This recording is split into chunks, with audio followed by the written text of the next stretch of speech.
అంతరాయ తిమిరోపశాంతయే శాంతపావనమచించ వైభవం తం నరం వపుషి కుంజరం ముఖే మన్మహే కిమపి తుందిలం మహః వసుదేవసుతం దేవం కంసచాణూరమర్దనం దేవకీ పరమానందం కృష్ణం వందే జగద్గురుం శ్రీకృష్ణం వందే జగద్గురుం. భగవద్బంధువులకు, ఆత్మస్వరూపులకు, సత్యాన్వేషులకు భాగవత తత్వ రహస్యాలలో 4వ రోజులోకి చేరుకున్నాం. భగవంతుడు అంతర్యామి. ఏ రూపంలో కొలిచినప్పటికీ కూడా మన శరీరంలో ఉన్న చైతన్యాన్ని మనం ఏ విధంగానూ కూడా ఇగ్నోర్ చేయలేము. అంటే ఆ చైతన్యమే గనక మన లోపల లేకపోతే ఈ శరీరము తనంతట తను నిలబడే శక్తి, చేతులు కాళ్ళు కదిలే శక్తి, కళ్ళలో చూసే శక్తి, నోటికి మాట్లాడే శక్తి, చెవులకు వినే శక్తి, ఇవన్నీ కూడా ఉండేవి కాదేమో బహుశా. ఈ శక్తులన్నీ వేరువేరుగా కనిపిస్తున్నా, అంటే కళ్ళ లోపల చూసే శక్తిగాను, చెవుల లోపల వినే శక్తిగాను, నోటికి మాట్లాడే శక్తిగాను, చేతులలో పనిచేసే శక్తిగాను, కాళ్ళలో గమన శక్తిగాను, ఇలాగా ఇవన్నీ వేరువేరుగా కనిపిస్తున్నాయి. అయినప్పటికీ కూడా వీటన్నింటిలో ఉన్నటువంటిది ఒకటే చైతన్యం. అదేవిధంగా ఈ ప్రపంచం అంతా కూడా ఒకే విశ్వ చైతన్యము వ్యాప్తి చెంది ఉంది. ఆ విశ్వ చైతన్యమే అనేక రూపాలలో, అనేక శక్తి రూపాలలో ప్రకటితమవుతుంది. మనందరి రూపాలలో కూడా ప్రకటితమవుతుంది. పిపీలికాది బ్రహ్మ పర్యంతం ఉన్నది కేవలము పరబ్రహ్మ స్వరూపం మాత్రమే. ప్రపంచంలో ఉన్న జడ చైతన్యము రెండు కూడా భగవంతుడే.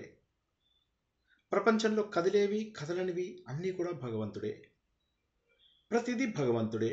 ఈ విషయాన్ని ఎన్నోసార్లు తెలుసుకున్నప్పటికీ కూడా ఎందుకో అనుభవపూర్వకంగా, ఆలోచనపూర్వకంగా ఆలోచిస్తే తప్ప ఈ సత్యం అనేది బోధపడదు. ఈ సత్యం అందరికీ తెలిసినదే, కానీ ఎందుకో మనసులో ఎక్కడో తగలాల్సిన చోట తగులుతున్నట్టుగా అనిపించడం లేదు. అందుకే ఎవరిని కదిలించినా కూడా ఒక లావా బయటికి వస్తుంది, ఒక బాధ బయటికి వస్తుంది. సుఖం కావాలి అనే కోరికతో కష్టాలను తెచ్చుకుంటున్నాము. ఎండమావి, ఎడారి లోపల ఎండమావి కనిపిస్తోంది, అక్కడ నీళ్లున్నాయని చెప్పేసి పరిగెడుతున్నాం. అలా పరిగెడుతున్నాము, దగ్గరికి వెళ్ళాక తెలిసింది అది ఎండమావి అని చెప్పి. మళ్ళీ పరిగెడుతున్నాం. ఈ విధంగా సుఖం కోసము మనం చేసేటటువంటి ప్రయత్నంలో దుఃఖాలనే కొని తెచ్చుకుంటున్నాం. కానీ అసలు చైతన్యం, అసలు ఓయాసిస్సు మన దగ్గరే ఉంది.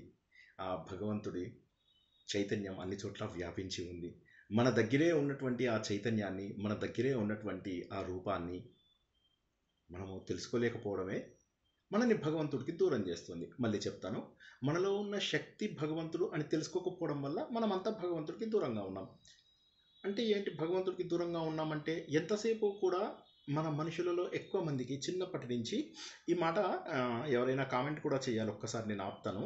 మన చిన్నప్పటి నుంచి కూడా మనం తెలుసుకున్నది ఏంటంటే, అక్కడ భగవంతుడు అనేవాడు వేరుగా ఉన్నాడు, నువ్వు ఆయనని కోరికలు కోరుకుంటే ఆయన తీరుస్తాడు. కాబట్టి నువ్వు ఇక్కడున్నావు, ఆయన ఇక్కడున్నాడు. ఈ విషయమే చిన్నప్పటి నుంచి మనకు నేర్పిస్తూ ఉంటారు. ఒక్కసారి దీని మీద ఎవరైనా మీ అభిప్రాయం తెలియజేయగలరా? అవును, కాదు, ఎస్, నో, ఆల్ రైట్ ఏవో ఉంటాయి కదా, ఏదో ఒకటి చెప్పండి. అవును, జయ శ్రీకృష్ణ సార్. అంటే దేవుడు మనకన్నా ఎక్కువ స్థాయిలో ఉన్నాడు చూపిస్తారు సార్. అంటే చెప్తారు, దేవుడు అన్నవాడు మనకన్నా గొప్పవాడు అన్నది డిఫరెన్సియేషన్ మనకుంది. మనం తక్కువలో ఉన్నాం, దేవుడు పై స్థాయి అన్నట్టు మనకి చిన్నప్పటి నుంచి చెప్పడం జరుగుతుంది. ఇప్పుడు మనం ఈ తత్వం తెలుసుకున్నాక ఏంటంటే, మనము దేవుడు ఒకటే, దేవ స్వప్నంగా అవగాహన అన్నది అర్థం చేసుకుంటున్నాం. బట్ చిన్నప్పటి నుంచి మనకు అది చెప్పింది దేవుడి మీద. అందుకే మనకి భయం అన్నది కూడా ఫియర్ అవుతుంది. Instead of love, God love we become God fearing. Okay, so కాబట్టి ఏమవుతుంది అంటే, మనకు మన లోపల ఉన్నటువంటి చెప్పండి దేవుడు దగ్గర ఉన్నాడని అందుకోలేకపోతున్నాం. మనలో ఉండాలని కూడా అందుకోలేకపోతున్నాం నా భావన. అదే దానికి కారణం ఏంటంటే చిన్నప్పటి నుంచి మనకేంటంటే దేవుడు ఎక్కడో దూరంగా ఉన్నాడు అని చెప్పడము. అయితే అది చిన్నప్పుడు కొంతవరకు సరైనటువంటి భావననే. చిన్నప్పుడు మనము బేబీస్ లాగా ఉంటాము. ఆ సమయం లోపల అర్థం చేసుకోవడం కొంత కష్టం. భగవంతుడి యొక్క స్వరూపాన్ని కానీ, భగవంతుడి యొక్క లక్షణాలను కానీ, మనలో ఉన్న చైతన్యాన్ని కానీ చిన్నపిల్లలుగా ఉన్నప్పుడు మనకు అంత పరిణతి ఉండదు. అయితే ఏమవుతుందంటే మనం అక్కడ ఆగిపోయి ఏమవుతుందంటే అదే కొనసాగుతుంది. మనం ఇంతకుముందు ఒక కథ చెప్పుకున్నాం. ఏంటి? 1వ తరగతి లోపల నేను ఏబిసిడీలు నేర్చుకున్నాను. ఏబిసిడీలు ఇంపార్టెంటా? చాలా ఇంపార్టెంట్. ఏబిసిడీలు ఇంపార్టెంట్ కాదు అని ఎవరు అనరు. అ ఆ ఇ ఈ ఆ అమ్మ, ఆ ఆవు, ఈ ఇల్లు, ఈ ఈశ్వరుడు. అంటే ధర్మము, అర్థము, కామము, మోక్షము. మొదటి ఆ లోపల ధర్మము, అమ్మ ధర్మం నేర్పిస్తుంది.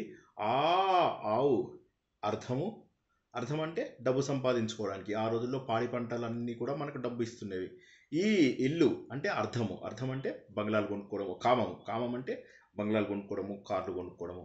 చివరికి ఈశ్వరుడు అంటే మోక్షం సాధించడము. అ ఆ ఇ ఈ ముఖ్యమా? అవును ముఖ్యమే. నేను 2వ తరగతికి వచ్చాను. వచ్చిన తర్వాత మళ్ళీ మా టీచర్ని అడిగాను, నాకేం నేర్పిస్తారంటే, టీచర్ అ ఆ ఇ ఈ గొప్పదా కాదా? టీచర్ అంటుంది గొప్పది. నాకు ఎగ్జామ్లో అ ఆ ఇ ఈ మాత్రమే అడగండి. అప్పుడు ఆమె ఈ పిల్లని ఎందుకులే కన్ఫ్యూజ్ చేయడం అని చెప్పి ఆ అనగా ఏమిటి అని అడుగుతుంది. మీరు అప్పుడు శ్రద్ధగా అమ్మ అని చెప్పి రాస్తారు.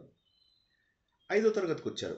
5వ తరగతికి వచ్చిన తర్వాత కూడా మీరు ఏమంటారంటే, టీచర్ అ ఆ ఇ ఈ ఇంపార్టెంటు. నేను అవే రాస్తాను. ఈసారి రాస్తారు ఆ అంటే ఎటో చూసుకుంటూ రాసేస్తారు అమ్మ అని. ఎందుకంటే అలవాటు అయిపోయింది కదా. ఇప్పుడు మీరు చెప్పే ఆ అమ్మ, ఆవు, ఇల్లు, ఈశ్వరుడు అనేవి ఎందుకు అంటున్నాము అనే విషయం కూడా తెలియదు. కానీ అమ్మ, ఆవు, ఇల్లు, ఈశ్వరుడు అనేటటువంటిది 4 పురుషార్థాలు. ధర్మము, అర్థము, కామము, మోక్షము ఆ 4ంటిలో ఉన్నాయి. కానీ 5వ తరగతికి వచ్చేసరికి కనీసం ఆ పట్టుకున్న దాన్ని కూడా శ్రద్ధగా పట్టుకోము మనము. పట్టుకోకపోవడం వల్ల ఏమైపోయింది? అది కొనసాగుతూ డిగ్రీ అయినా కూడా డిగ్రీ లోపల వాడేవో ఎగ్జామ్లో క్యాల్కులస్ అవి వద్దొద్దు నాకు అ ఆ ఇ ఈ ఫుల్ ఫామ్ చెప్పండి అని చెప్పేసి అని అవే రాస్తున్నాం మనం. రాయడం వల్ల ఏమైపోతుంది? అక్కడ ఆగిపోతున్నాం.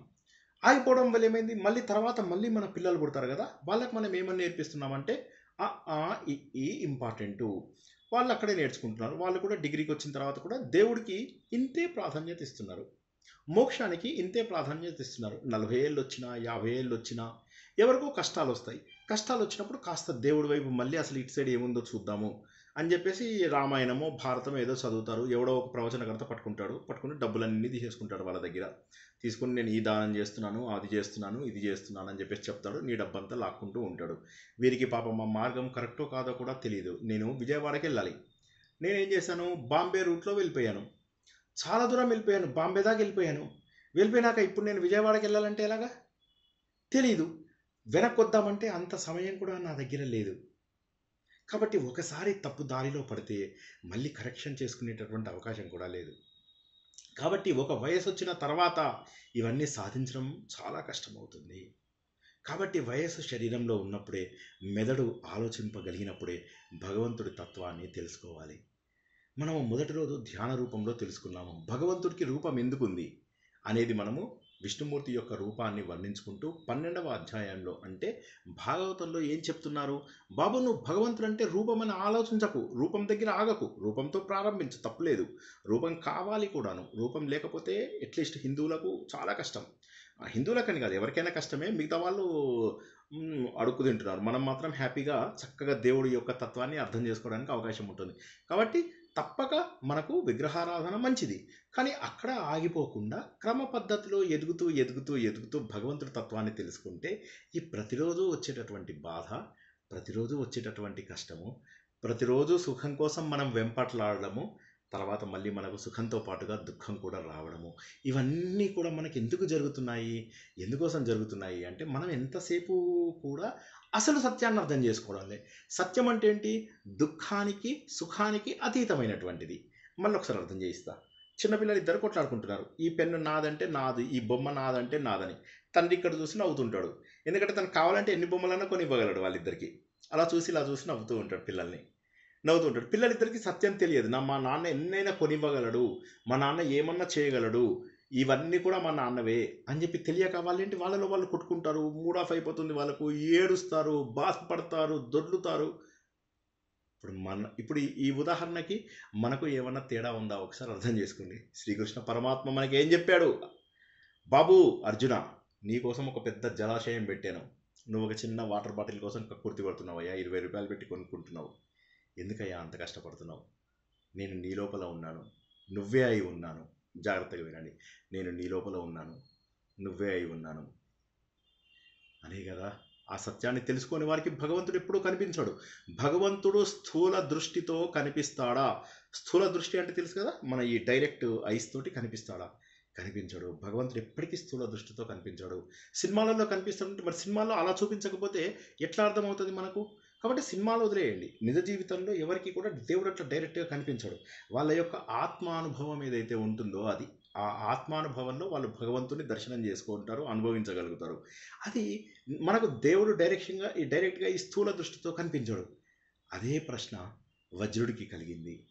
పరీక్షిత్ మహారాజు ఎప్పుడైతే తన దగ్గరికి వచ్చాడో ఆయనతో చెప్పాడు, ఏంటి కథ అంటే, ఏముంది అన్నీ ఉన్నాయి, వ్రజభూమిలో ఒక్క మనిషి కూడా లేడేంటి, బృందావనం వెళ్ళాను, నేను వేపల్లె వెళ్ళాను, ఎవరు కనిపించడం లేదు, ఎందుకు నాకు ఏం జరిగింది అసలు అంటే, అప్పుడు ఆయన అంటాడనమాట, మరి ఎందుకు కనిపించడం లేదు అని. అప్పుడు శాండిల్యుని పిలిస్తే అప్పుడు శాండిల్యుడు చెప్తాడనమాట, ఇక్కడ ఉన్నటువంటి సమస్య ఏంటంటే మీరు భగవంతుడిని స్థూల దృష్టితో చూద్దాం అనుకుంటున్నారు, కానీ స్థూల దృష్టితో చూసే వాళ్ళకు భగవంతుడు కనిపించడు. సరే, స్థూల దృష్టితో చూస్తున్నాం మేము, మా తప్పే. మరి అక్కడ ఉన్న జనాలు వాళ్ళందరూ ఏమయ్యారు? ఇప్పుడు అక్కడ ఊరు లోపల ఆవు కనిపించాలి, ఊళ్ళో దూడ కనిపించాలి, ఊరు లోపల చక్కగా జలకాలాడుతున్నటువంటి హంసలు కనిపించాలి, మరి అవన్నీ ఎందుకు కనిపించడం లేదు అంటే, అవన్నీ కూడా భక్తులు, మహాభక్తులు, అవి ఎప్పుడు భగవంతుడితోటే ఉంటాయి, భగవంతుడిలోనే ఉన్నాయి. కేటగిరీ 1 మోక్షము ఆల్రెడీ సాధించిన వాళ్ళు ఎప్పుడు దేవుడితోటే నిత్యానందంగా ఉంటారు, నంబర్ 1. కేటగిరీ 2 మోక్షం అంటే తెలుసుకోవాలనే కోరిక ఉన్నవాళ్ళు. వీరి లోపల ఏంటి, సంసార బంధాలలో ఉన్న తప్పులు తెలుసు వీళ్ళకి, కాబట్టి మోక్షం రావాలి అని సాధన చేస్తూ ఉంటారు. రాకపోవచ్చు, కానీ సాధన అయితే చేస్తూ ఉంటారు, ఇప్పుడు మీరు అందరిలాగా. సో తప్పక సాధన చేద్దాం, ఈ బంధాలు అవసరం లేదు నాకు, ఈ రోజు నుంచి సెల్ ఫోన్ మన శ్రీనివాస్ గారు పడేయమన్నారు, పడేశాము. నా దగ్గర 2 ఫోన్లు ఉండే, 2 ఫోన్లు కూడా పడేశాను.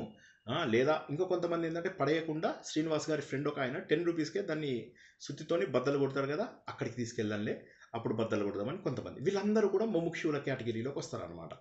ఇక 3వ కేటగిరీ ఏంటంటే ముముక్షువులు కాదు, కానీ వీళ్ళు చెడ్డవాళ్ళు కాదు. వీళ్ళందరూ ఏంటంటే కోరికలు తీర్చుకుంటూ దేవుణ్ణి కూడా ఎంతో కొంత పూజిస్తున్న వాళ్ళు.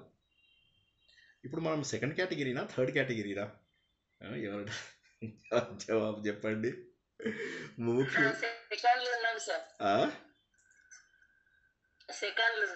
Very good. ఇంకెవరైనా జవాబు చెప్తారా? సెకండ్ లోనే ఉన్నాం. Very good. ఫోన్ పడేయలేదు కదండి, సెకండ్ అంటే ఫోన్ పడేయాలి కదా. ఫోన్ పడేయాలి. ఫోన్ పడేసి చుట్టాలతోటి వాళ్ళతోటి తగ్గించేసుకొని ఉండాలి. చుట్టాలతోని ఫ్రెండ్స్తోని బాగా తగ్గించిన వాళ్ళు. మీతో పాటు ప్రయాణం చేస్తూ మీ మాటలు విన్నాం కాబట్టి సెల్ ఫోన్ పెట్టుకొని సెకండ్ లెవెల్లోనే ఉన్నాం సార్. అంతే అంటారా? ఓకే. సో థర్డ్ లెవెల్లో ఉన్న వాళ్ళు కూడా చెడ్డవాళ్ళు కాదు. థర్డ్ లెవెల్లో ఉన్న వాళ్ళు ఏంటంటే సంసార బంధాలు ఇంకా వదలలేదు, ఈ సుఖాలు అవి వదలలేదు, but at the same time they are good people. వాళ్ళు ఏం చెడ్డవాళ్ళు కాదు, వాళ్ళ పాపం సరైన దారిలో లేరంతే, గుడ్ పీపుల్.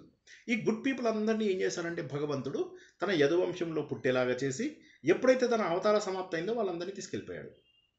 ఇక ఫస్ట్ కేటగిరీ, సెకండ్ కేటగిరీ ఎప్పుడు భగవంతుడితోనే ఉంటారు. వారు మాత్రం భగవంతుడి యొక్క వాస్తవ లీలలను చూడగలిగారు. ఎవరైతే వాస్తవ లీలలను చూడగలిగారో వారు వ్యావహారికంగా ఎక్కడ చూసినా వాళ్ళకి భగవంతుడి లీలలే కనిపిస్తూ ఉంటాయి. ఎక్కడ చూసినా కూడా భగవంతుడే కనిపిస్తూ ఉంటాడు. ఎవరైతే వాస్తవంగా భగవంతుడిని తెలుసుకొని ఉంటారో వారికి ప్రతి చోట కూడా భగవంతుడు కనిపించేటటువంటి అవకాశం ఉంది. మరి నేను శ్రీనివాస్ లాంటి వాడు వ్యావహారిక లీలలు నా కంటి ముందు కనిపించేది ఇది వాటర్ బాటిల్ అంతే అంటే అంతే. అస్తుల దృష్టికి దేవుడు కనిపించాడు, ఎప్పటికీ కనిపించాడు, ఏం చేసినా కనిపించాడు, ఎంత తనలాడినా కనిపించాడు అని చెప్తుంటే ఈయన ఆశ్చర్యపోతూ ఉంటాడు వజ్రుడు. మరి మా బతికేంది, నా వంశంలో ఉన్నటువంటి శ్రీకృష్ణుని కూడా నేను చూడకపోవడం ఏమిటి అని చెప్పి బాధపడితే అప్పుడు శాండిల్యుడు చెప్తాడు, బెంగపడకు, నేను నీకు చక్కటి మార్గము నేను ఉపదేశిస్తాను. ముందు ఫస్ట్ ఏంటంటే ఎక్కడెక్కడైతే శ్రీకృష్ణుడి మెమోరీస్ ఏర్పడ్డాయో అక్కడక్కడ నువ్వు టెంపుల్స్ కట్టించడము, తటాకాలు కట్టించడము, ఇవన్నీ చేస్తే జనాల లోపల ఏమవుతుందంటే కొద్దిగా ఫీలింగ్ రావడానికి అవకాశం ఉంది. ఉదాహరణకి మనము భద్రాచలం వెళ్తాం, ఎలాగైనా అక్కడ రావణాసురుడు ఇట్లా మనకు భిక్ష అడిగినట్టుగానే, అది అక్కడ జరగలేదు, యాక్చువల్లీ పంచవటిలో జరిగింది. ఉదాహరణకు చెప్తున్నా, పోనీ పంచవటికే వెళ్తాం, అక్కడ మనకు ఇక్కడ రావణాసురుడు నిలబడ్డాడు, ఇక్కడ సీతాదేవి వచ్చింది, ఇక్కడ లక్ష్మణుడు కొట్టాడు అంటే మనం అక్కడికి వెళ్ళాక ఎందుకో కొద్దిగా ఒక అనుభవం కలిగేటటువంటి అవకాశం, అది కూడా ఊహించుకునేవాడికి, ఫోటోలు తీసే వాళ్ళకి అది కూడా కలగదు. నేను చెప్పే కదా, అదేది గయాకి వెళ్ళినప్పుడు విష్ణుమూర్తి పాదాలు అని చెప్తే విష్ణుమూర్తి పాదాలు ముట్టుకుంటే ఒకసారి రాయి తగిలింది, ఒకసారి దాని మీద తొడుగు పెడితే ఆ ఇనుము తగిలింది నాకు. అది నేను ఇంతసేపు కూడా ఏమనుకున్నానంటే అది దేవుడి పాదాలు అని చెప్పి నేను ఊహించలేకపోయాను. కానీ ఎవరైతే మనస్ఫూర్తిగా ఊహించగలుగుతారో వాటిని చూడగానే పడిపోతారు, అమ్మా ఇవి దేవుడి పాదాలు అని చెప్పి. సో ఆ భావనతోటి ఏమవుతుందంటే నువ్వు మోక్ష సాధన ఎక్కువగా చేయగలుగుతావు. ఇప్పుడు మీరాబాయి విషయాన్ని ఎంత సంతోషంగా తాగగలిగింది, ఏ రకంగా కూడా బాధపడలేదు. ప్రహ్లాదుడు ఎలా తాగగలిగాడు? ప్రహ్లాదుడు అసలు శరీరానికి జరుగుతున్నటువంటి బాధను పట్టించుకున్నాడా? కొండల మించి తోశాడు, ఏనుగులతో తొక్కాడు. ఒక ఏనుగు తొక్కితే ఎలా ఉంటుందో ఒక్కసారి ఊహించుకోండి. అయినా కూడా ఆనందంగా ఉన్నాడు. దానికి కారణం ఏంటంటే ఆ భావన. చాలామంది ఏంటంటే భావన లేకుండా చేసే పూజల ద్వారా ఎంతో కొంత పుణ్యం వస్తుంది కదా అనుకుంటారు. ఎంతో కొంత పుణ్యం రాదు, దాని నుంచి పాపం కూడా వచ్చే అవకాశం ఉంది సరిగ్గా చేయకపోతే. కాబట్టి ఇవన్నీ ఏమవుతుంది, ఇప్పుడు గుడిలోకి వెళ్తే దేవుని చూస్తే మేబీ పుణ్యం రావచ్చు, కానీ ఆ దేవుని చూసే హడావిడిలో మనం వీడిని చూస్తాం, వాడిని చూస్తాం, కాళ్ళతో కొంతమందిని తంతాం, పిల్లలని తంతాం, అప్పుడు పాపం వచ్చే అవకాశం ఉంది. సో కాబట్టి అలా కాకుండా భావనతోని అన్ని చోట్ల కూడా భగవంతుని చూసేటటువంటిది రావాలి అని వజ్రుడు అన్ని చోట్ల స్థాపించడం మొదలెట్టాడు. ఇదైనా కొన్ని రోజులకు శ్రీకృష్ణుడి యొక్క 16,000 మంది భార్యలు వెళ్ళడము, వాళ్ళు కాలిందిని అడుగుతారు, అమ్మా ఏంటిది, ఏం జరుగుతోందమ్మా, ఇలాగా భగవంతుడు ఎక్కడున్నాడు మాకు తెలియడం లేదు, నువ్వు మాత్రం ఎప్పుడు చూసినా ఆనందంగా ఉంటావు, నువ్వు యమునా నదివి కదా, నువ్వు ఎప్పుడు కూడా ఆనందంగా ఉన్నావు కదమ్మా, ఎందుకు ఇంత సంతోషంగా నువ్వు ఎందుకున్నావు, ఏమిటి కారణము అంటే, అయ్యయ్యో నీకు తప్పు అర్థం కావడం లేదు, ఏంటంటే ఆయన భగవంతుడు ఎక్కడో లేడు, రాధాతత్వం అనేటటువంటి తత్వం ఏదైతే ఉన్నదో ఆ రాధాతత్వం మనందరి లోపల ఉన్నటువంటి తత్వమే. రాధ అంటే మరెవరో కాదు, శ్రీకృష్ణుడి యొక్క భావమే రాధ. శ్రీకృష్ణుడి యొక్క వెన్నెల, శ్రీకృష్ణుడు యొక్క శక్తి, ఈ రెండు వేరు కాదు. శ్రీకృష్ణుడు తన ఆత్మలోనే తను రమించాడు రాధ. ఆ రాధాతత్వమే మా 8 మంది భార్యల్లో ఉన్నది, అంతేకాదు మీ 16,000 మంది లోపల కూడా ఉన్నది. మనందరము కూడా రాధాదేవిని పట్టుకుంటే చాలు, చంద్రుడిని పట్టుకోలేకపోవచ్చు కానీ వెన్నెలను పట్టుకోవచ్చు కదా. కాబట్టి భగవంతుడిని డైరెక్ట్గా నువ్వు చేరుకోకపోవచ్చు, కానీ ఆయన యొక్క ప్రభావం అన్ని చోట్ల ఉంది. ఇక్కడ ఆప్తును ఒకసారి అర్థం చేసుకోండి, భగవంతుడి యొక్క ప్రభావం అన్ని చోట్ల ఉంది. ఉదాహరణకు వెన్నెల అక్కడ, చంద్రుడు అక్కడ ఉన్నాడు, ఆయన వెన్నెల మనమైన ప్రకాశం చేస్తుంది. ఆ వెన్నెలకి చంద్రుడికి ఏమన్నా తేడా ఉందా నాకు ఒకసారి చెప్పండి. చంద్రుడిదేనా వెన్నెల, లేకపోతే మీరు ఇంట్లో వేసుకున్న లైట్దా? ఎవరైనా జవాబు చెప్పండి ఒకసారి, మాట్లాడండి ప్లీజ్. సో కాబట్టి చక్కగా మనకు అర్థమైంది ఏంటంటే అది చంద్రుడిది అన్న విషయం మనకు అర్థమైంది. కాబట్టి ఏదైతే చంద్రుడిది పట్టుకున్నామో అదేవిధంగా భగవంతుడిని ప్రేమ ద్వారా నువ్వు పొందవచ్చు. ఈ ఒక్క పాయింట్ చాలదా జీవితంలో మనకు మార్పు చెందడానికి? ఆలోచించండి ఒక్కసారి కూల్గా కూర్చొని, ప్రవచనం అయిపోయినాక కూల్గా కూర్చొని శ్రీనివాస్ చెప్పిన మాట లోపల తత్వం ఏముంది, అది శ్రీనివాస్ చెప్పిండా లేకపోతే కాలింది చెప్పింది. ఏమని చెప్పింది? వెన్నెల చంద్రుడు వేరు కాదు, కాబట్టి నేను ఆ వెన్నెలను పట్టుకుంటే సరిపోతుంది కదా. అంటే భగవంతుడి యొక్క చైతన్య శక్తి ప్రతి చోట కూడా ప్రస్ఫుటంగా ఉంది, ప్రతి చోట కూడా నాకు తెలుస్తోంది చైతన్య శక్తి. ఆ చైతన్య శక్తి భగవంతుడు అని తెలిసినప్పుడు ఇక నేను భగవంతుడికి వేరుగా ఎలా ఉంటాను? ఆ భావన రావాలి, అది రాధాదేవి తత్వము అని చెప్తూ ఉంటుందన్నమాట. ఆమె చెప్పి ఇలాగే గోపికలకు వాళ్ళకి కూడా అయింది. ఇంకా కూడా గొప్ప విషయాలు జరిగాయి తెలుసా అంటే, ఏం జరిగాయంటే అక్రూరుడు ఉన్నాడు కదా, ఆయన ఒకసారి నా దగ్గర స్నానం చేసేటప్పుడు ఆయన శ్రీకృష్ణుడిని ఎందుకో నమ్మడం లేదు, కానీ ఆయన మనసు లోపల ఈయన దేవుడు అని చెప్పి తెలిసింది. అక్రూరుడికి ఏమైంది? మధురా నగరం నుంచి కంసుడు అంటాడనమాట, మనం ఇంకా ఉపేక్షించి లాభం లేదు, కృష్ణుడు బలరాముడు ఇద్దరిని కూడా మనం మధురా నగర్కి పిలిపించి వారిని మనం ఏనుగులతో తొక్కించడము, చానూర ముష్టికులు వీళ్ళకి కూడా సిద్ధం చేయమని చెప్తాడు. ఆ కువలయ పీఠం అనేది ఉంటుంది కదా, దాన్ని ఆ ఏనుగుతోని తొక్కిద్దాం, మల్ల యుద్ధ యోధులందరితోటి కూడా శ్రీకృష్ణుని బలరాముణ్ణి హతమార్చుదాం అనే ఉద్దేశంతో అక్రూరుడిని పంపిస్తాడు. అక్రూరుడిని ఎందుకు పంపిస్తాడు? అక్రూరుడు వాళ్ళది సేమ్ వంశం, ఈ కృష్ణుడు వాళ్ళ వంశమే. దాంతో ఏమవుతుందంటే ఆయన చాలా సంతోషంగా, ఆయనకేంటంటే శ్రీకృష్ణుడు దేవుడు అనే విషయం తెలుసు, ఆయన ఇంకా ఆనందం తట్టుకోలేకపోతాడు. ఏంటి, నేను భగవంతుని కలవబోతున్నానా, నేను వెళ్తే ఆయన ఎన్ని జన్మల అదృష్టం చేసుకున్నా, నేను ఎన్ని పుణ్యకార్యాలు చేసుంటాను, నేను అవి లేకపోతే నేను భగవంతుడిని కలిసేటటువంటి అవకాశం లేదు. బహుశా నేను పూర్వజన్మలో చాలా దాన ధర్మాలు చేసుంటాను. ఆయనను దర్శించేటటువంటి అవకాశం నాకు ఎక్కడి నుంచి వస్తుంది? ఇవి లేకపోతే లేదు. నేను ఒక అజ్ఞానిని. నాలాంటి అజ్ఞానికి భగవంతుడు, సర్వశ్రేష్ఠుడైనటువంటి భగవంతుడు ఆయన దగ్గరికి తీసుకురావడము, రమ్మండం నాకే ఆశ్చర్యంగా ఉంది. నేను ఒక అజ్ఞానిని, నన్ను భగవంతుడి దగ్గరికి వెళ్ళమనడము ఏదో ఒకటి ఇందులోపల ఖచ్చితంగా భగవంతుడి యొక్క మాయ లేనిదే ఇది జరగదు, భగవంతుడి యొక్క కరుణ లేనిదే ఇది జరగదు కదా. ఎంతోమంది బ్రహ్మ, శంకరుడు, లక్ష్మీదేవి అందరూ కూడా ఆయనను చూడడానికి ఎంతో తాపత్రయపడతారు. అటువంటి భగవంతుడు నన్ను ఆయన పిలుస్తున్నారా? అందులోపల గోపికలది ఎంత అదృష్టం, ప్రతిరోజు కూడా భగవంతుని చూడగలుగుతున్నారు. ఎంత అదృష్టం. ఆయన పాదములు వారి వక్షస్థలాలకు తగిలాయి ఎన్నోసార్లు. తగిలించుకుని వాళ్ళు సంతోషపడ్డారు బేబీగా ఉన్నప్పటి నుంచి. అటువంటి వారంతా కూడా ఎంత అదృష్టవంతులు. వాళ్ళ తలలకు తగిలించుకుంటున్నప్పుడు ఆ పాదాలు, ఆ కుంకుమ ఆయన పాదాల కంటేది. సో అవన్నీ కూడా తగిలినటువంటి వాళ్ళు ఎంత అదృష్టవంతులు. అది ఎంతో దర్శనీయమైనటువంటిది. నేను వెళ్ళి భగవంతుని రూపంలో ఉన్నటువంటి ఆ భగవంతుని చూస్తాను, అది పరమ దర్శనీయము. ఆయన చెక్కిళ్ళు ఏవైతే ఉన్నాయో అవి చాలా అద్భుతమైనటువంటి కాంతులు వెదజల్లుతున్నాయి. అవి మరేమీ కాదు, ఈ సూర్యచంద్రుడిలో ఉన్నటువంటి కాంతులే ఆయన ముఖంలో ఉన్నటువంటివి. అటువంటి అందాలను నేను చూడగలుగుతున్నాను.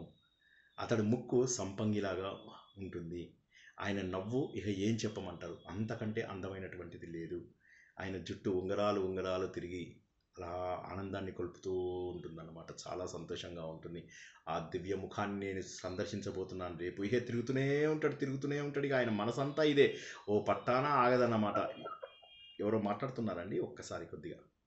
సో అటువంటి మర్యాద పురుషోత్తముడి దగ్గరికి నేను వెళ్ళబోతున్నానా, నాది ఎంత అదృష్టము అని చెప్పేసి అలా ఆలోచిస్తూ ఇక అనుకుంటున్నాను అనమాట. నాకు తెలిసింది ఏంటంటే బహుశా నేను కూడా వారి వంశం వాడినే.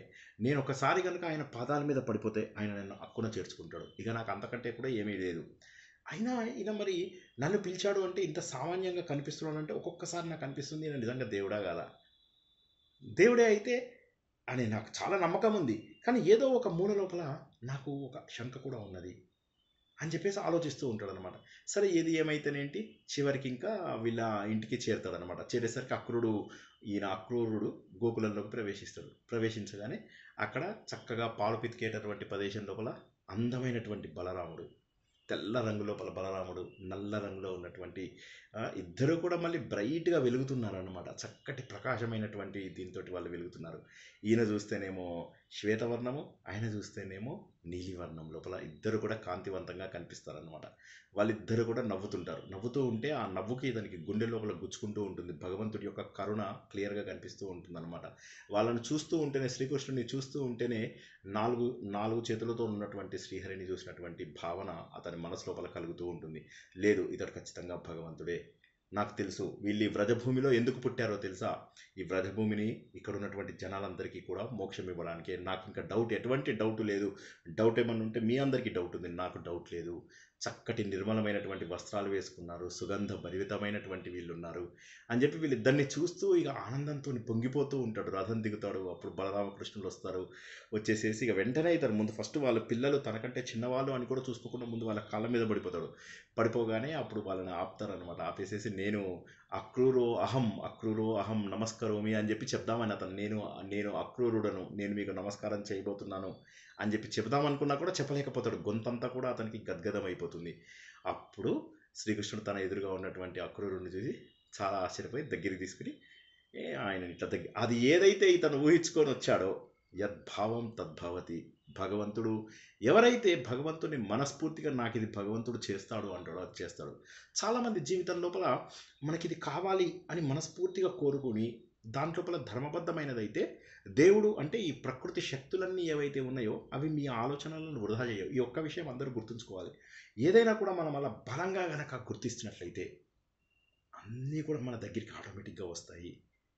బలరాముడు కూడా అంతే. ఆయన కూడా ఇదని దగ్గరగా తీసుకుంటాడు అనమాట. తీసుకున్న తర్వాత ఇక అప్పుడు ఇంతలోకే ఆ ఇంటికి వచ్చిన వాళ్ళందరికీ కూడా మంచిగా ఆయనకి గోదానం కూడా చేస్తారు. ఆయనకు పాదసేవలు చేస్తారు. మంచి భోజనం, మంచి రుచికరమైనది, అన్నము, ముద్దపప్పు, ఆవకాయ, అప్పడము, తర్వాత మంచిగా గడ్డ పెరుగు, తర్వాత మజ్జిగ మిరపకాయలు, ఇవన్నీ కూడా ఇస్తారు. అన్ని నా ఫేవరెట్స్ అన్నీ ఇచ్చారనమాట. సరే అన్నం తిన్న తర్వాత మంచిగా మామిడి పండు, సమ్మర్ సీజన్ అంటే మామిడి పండు లేకపోతే జాంపళ్ళు అన్నీ కూడా ఇచ్చేసేసి ఆయన బాగా అన్ని స్వీకరించిన తర్వాత ఆయనకు తాంబూలాలు అవి కూడా ఇచ్చిన తర్వాత ఎలా ఉన్నారు ఏంటి అసలు కంసుడి పరిపాలన ఎలా ఉంది ఏంటి ఇవన్నీ అడుగుతారు.